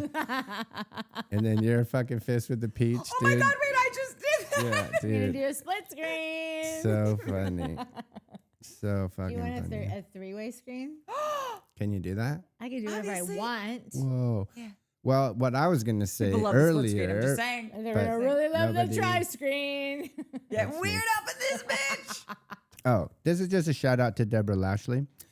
I love Deborah Lashley. I was gonna say that. Wait, you already did your comments. Oh, you were going to say you love her? Yeah, I love Deborah. We can't all love Deborah?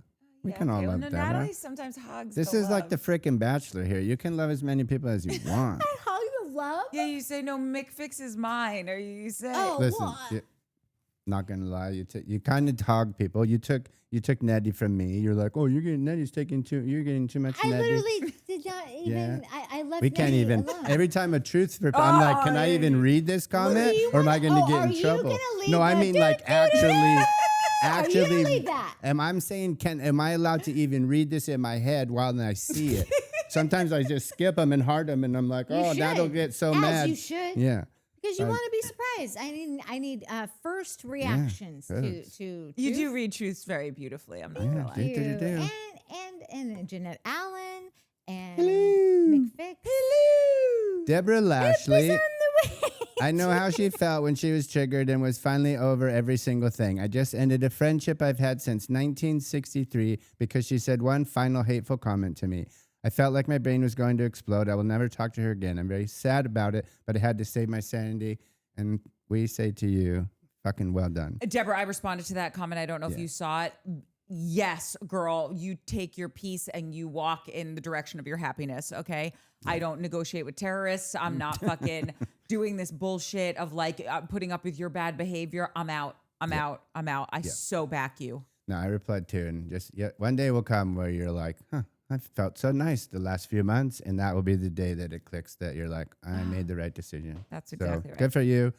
Here's to happy days of no bullshit. Yeah. No more bullshit. Yeah. What you got, Nat?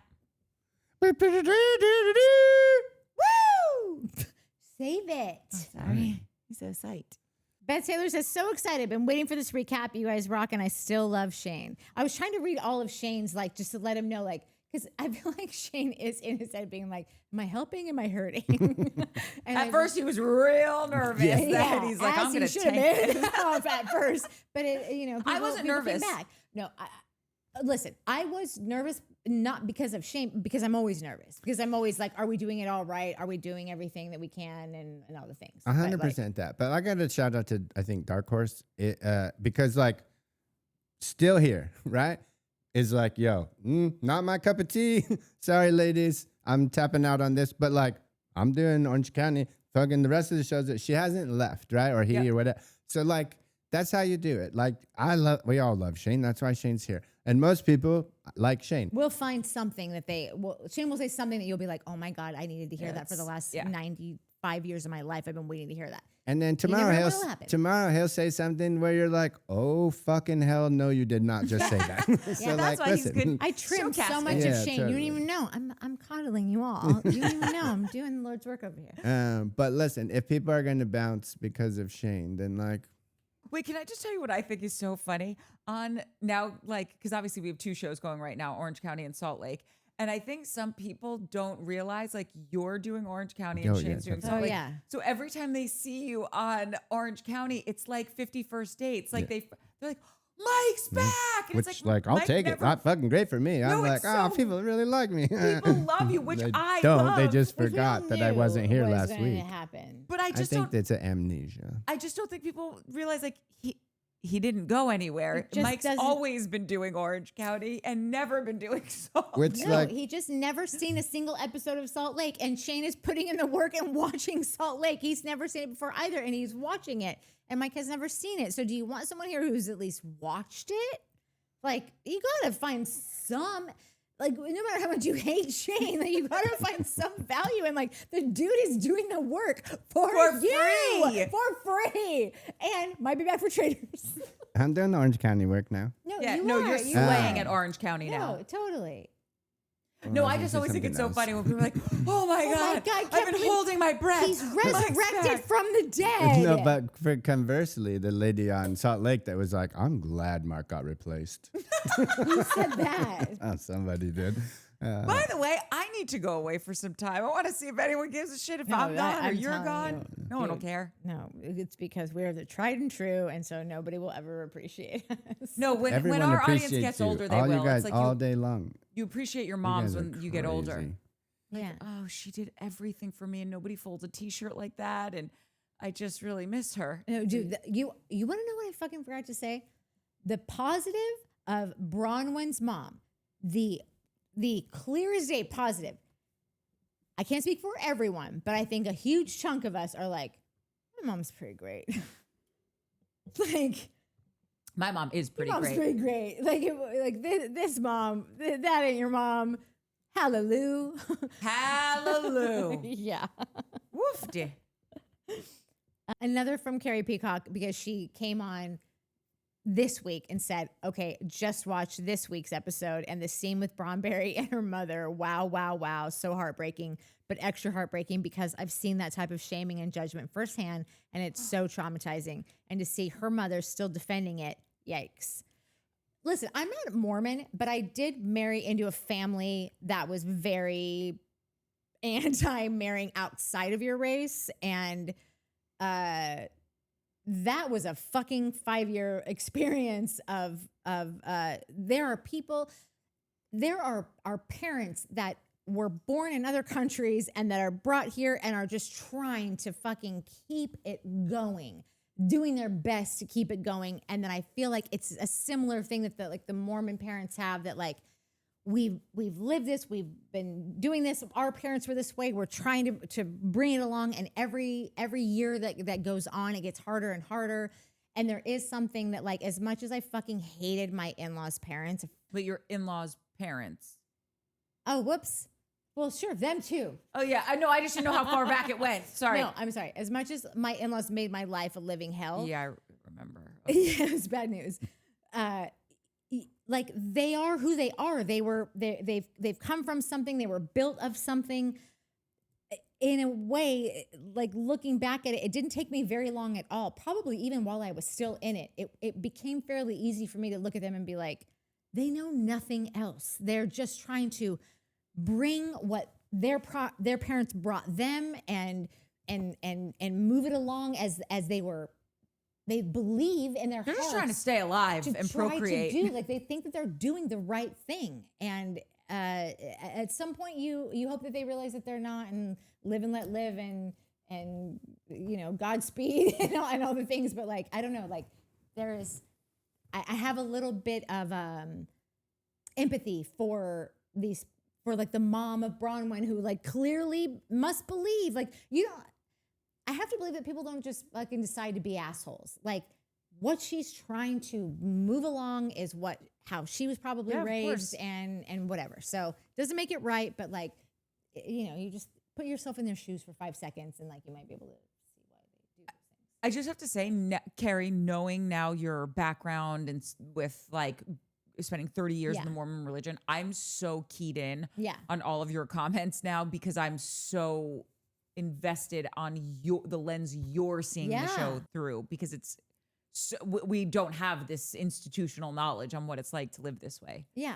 And Carrie Peacock, she's been around forever, and we never knew that. It was a brand new piece of information that I would have never gleaned from anything she's ever said. My dad's Mormon.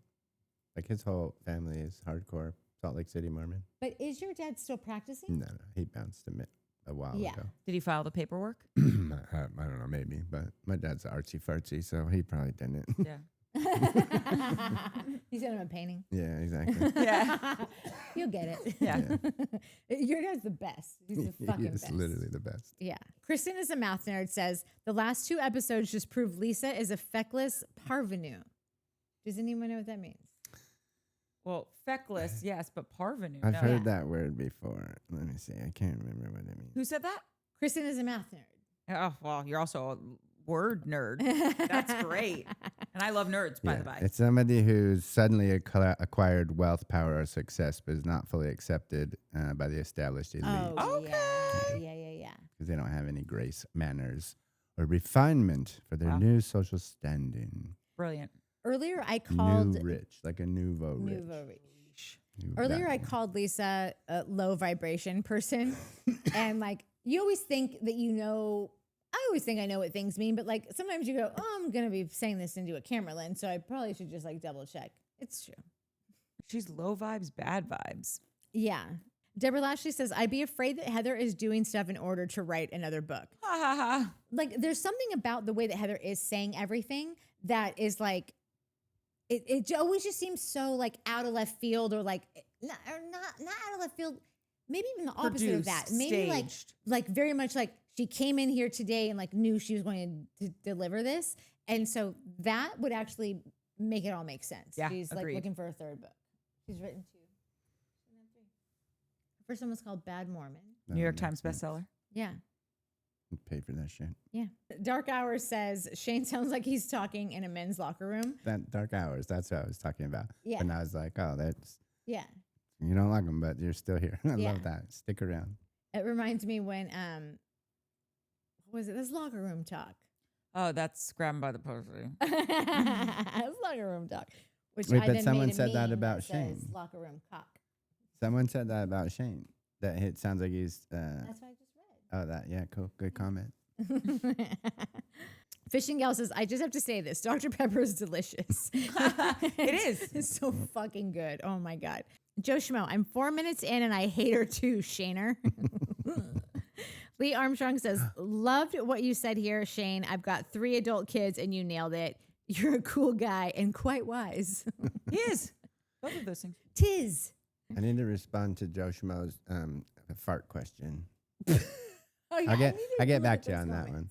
Yeah, because like we don't do comments on the post. I know, I forgot. Yeah, I saw that Yeah. one. But there was like so many good ones. Yeah. So many. Oh my God, Mick Fix, Mike Spikes, Mike's on a bike. Mike's on a bike. Mike's on a bike. Yeah, the quick Mike's on answer is bikes. it's a power booster. Like the Lycra, the Lycra is it's like it's breathable. So like you fart and whoosh, it gets you a little. If you're going uphill, that's when you do it. Mike's on bikes. Hold on. She asked. Look, even the hard drive was like, I don't I'm think out. so. I'm tapping out. Yeah, we're I not don't think so, honey. doing this. And we're back. McFix says, nope, she already said that. Mary Aika Kent says, yes, Shane, Heather, she's a planner. She's doing research and wants to be the star. She also thinks she's a comedian. Her jokes need a rim shot or a laugh track, but they fail. Like she practiced them in the mirror. Thank you. Agreed. Mary.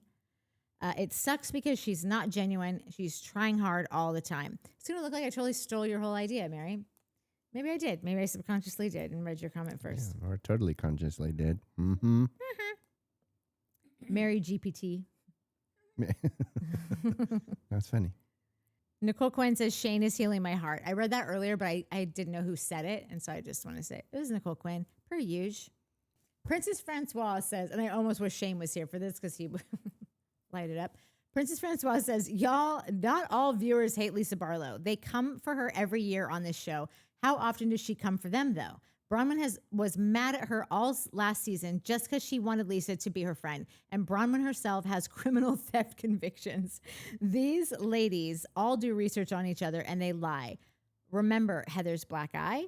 They all feel very self-important, so I'm confused how Lisa is evil and the others are good. I'm actually Team Lisa, and she's very entertaining because she doesn't try to disguise her vanity with false humility like Bronwyn and Heather. Listen, I think that my friend Harris, our friend of the show, Harris. See? Yeah, friend of the show. Getting a little handsy. My friend, my only friend, Harris, my friend. Harris and me and Harris and me. And us. He would Harris and us. He would probably agree with this too. He loves Lisa? He has crossed the Rubicon with her. Okay. Where Lisa's a Tamra, Lisa's a Teresa, Lisa's a person that like the show cannot exist without or be very boring without or whatever. She is the poor man's Teresa. She really is. Teresa is Teresa, the one and only. I'm just saying like every show's got one person that like half of the population would like if they just like never spoke again, you know? And then, well, maybe not half. But, you know, a good chunk of us realize that, like, this is why the show keeps going on and why people are yelling and screaming and why you get the good lines out of nowhere. I do feel like Lisa brings, I feel like how I have to come up with a dives as deep or shows as shallow. I feel like Lisa goes into every episode going, what's going to be my gout dick, whatever, you know, I appreciate people that are putting in the work. All I'm saying. She just has gotten really, really obnoxious. Like, come on, Princess Francois, please tell me you at least, you know, she's being really annoying lately. Like it's getting to be a little much, you know, from someone who appreciates the extra villain. and the villain. It's a little much. And I'm closing it out with Truth for Peace for Freedom. Woo! That was for Minnie. She's over there eating. Minnie. Shane, before you book your flight to Turkey, why don't you just shave it all off? It looks like you have a pretty nicely shaven dome, which is the one and only requirement to being bald. It's probably going to feel weird at first, but give it a couple months just to see how you feel. Joe Rogan has a huge scar on his head from a hair transplantation. I did not fucking know that. I didn't know that. Shane has shaved his head, and he's got a great shaped melon, and he wants hair.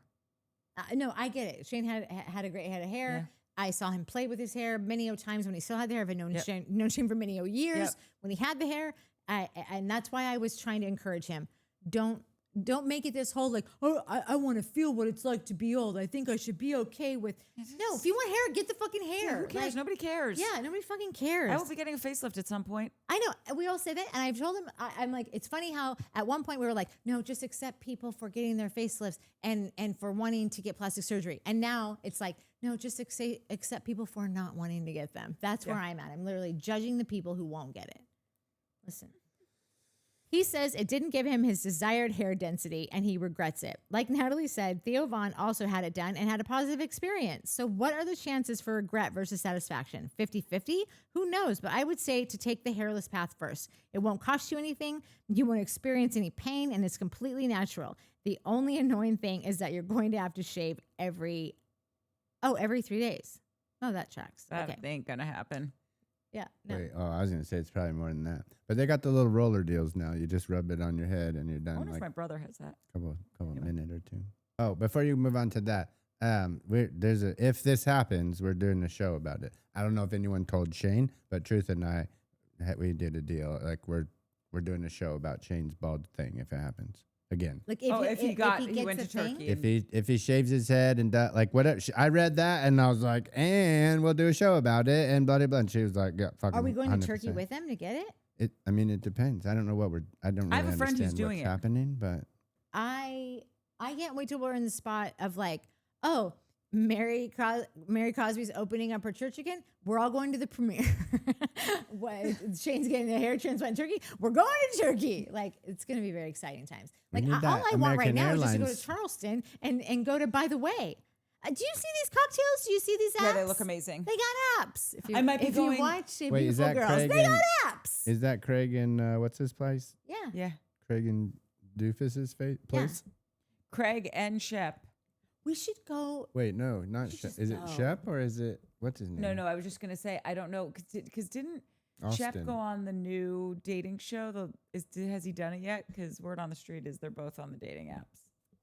Wait, Well, they're Shep on the already had a dating apps, show. But didn't Shep go on like Love Hotel? Was that a? Has did it that already filmed? happen? I don't know. I was just gonna say Wait, if it they filmed. did a second Love Hotel already? I think they're definitely doing a second Love Hotel, and it's gonna be with Shep and Barf. Austin. Shep already had a show, Relationship. Yeah, what a great name. And they were trying to get Schwartzy to go on. Oh, he would have been so cute. Anyway, sorry. Back to Okay. truth. When I was in middle school, my best friend's parents discovered that her older boyfriend, who was 16 years old, dropped her off at her house.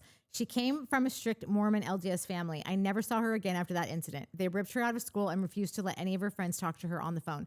I know it was a million years ago, but to this day, she was the funniest person I have ever met, and I still feel sad about it. She was really special, and it was heartbreaking how she was torn away from all of us. I can only imagine the religious trauma that she had to endure. Truth, I never read this. My best friend Elizabeth, growing up, she got was one of those kids that got taken in the middle of the night in a white van and taken up to Provo in Utah. Yeah, Provo is like one of the biggest Just fucking like that. places. Or wait, Provo. No, she went to Redding. Paris Hilton went to Provo. But Paris and my best friend Elizabeth were in the same place for a bit. Like for 2 weeks, they were bunking together. Like that's how random that fucking timing was. They both got sent away to bad kid camp. And she didn't come back. She came back 1 year later. None of us knew where she was. Her parents told us nothing. And it was all because of the guy she was dating, who she's now fucking married to. So good luck, parents. Go spend your $200,000 on a fucking bad kid camp and then watch them come back and marry the guy that you sent them away for. Marry the bad kid. Yeah. I'm sorry. Wow. Yeah, that's crazy. I didn't read that comment. I trust Truth's comments, so I don't need to pre-read them. I just read them because they're always fucking good. And I did not read that. That's news to me that we had that same That's wild. experience. Yeah. You know what's funny about that? It's like I'll go and read everybody and then I'll heart that you want. Yeah. And then sometimes if you don't get a heart, like, listen, I'm going to say this and I wanted to say it the last time we were here. Because like I like going and reading the comments and doing the hearts, but every 2 weeks, there'll be like a 3-day stretch where I'm like, well, I can't fucking do anything, just work or whatever. And so then like, it's like 3 or 4 days and then it goes, and then I'll go to the comments and it's like, oh, 7 or 8 days ago. And I'm like, I fucking feel like a weirdo hearting it now. If you get the thing. So like, if you made a nice comment and you didn't get a heart, it's just because I got busy or whatever. If you made a mean comment and didn't get a heart, it's because you're a dick and you don't deserve a heart. But it's backfired me. It's backfired on me twice where I've been in a hurry and just been like, oh, I need to get caught up and I'm reading and everyone's having a good time and I'm like, yeah, cool. And then I'll click one and it's like, and I'm like, it's probably fine, heart it. And then as I'm going, like the last paragraph is like, and then fuck that stupid bitch at the no shoes or like whatever, Curly's a cunt or like just whatever, right? Or like some craziness. And I'm like, oh I'm shit. a split screen with your hair and my feet. What about me? Who the fuck is ever mean to you? no. No, Nobody. but no one says I'm beautiful. Well, like they do for you guys. It's usually a rose between two thorns, but it's a thorn between two roses. I'll take it. One thing I forgot is that Wait, I I'm just not blamed it finished. on Brett, Elizabeth's husband, that why she got sent away. It was also because of me too, because all the fucking parents always would blame me and Brett for everything. And now I'm the godmother of her kids. Really backfired. Yeah. But also, her mom likes you now. Why?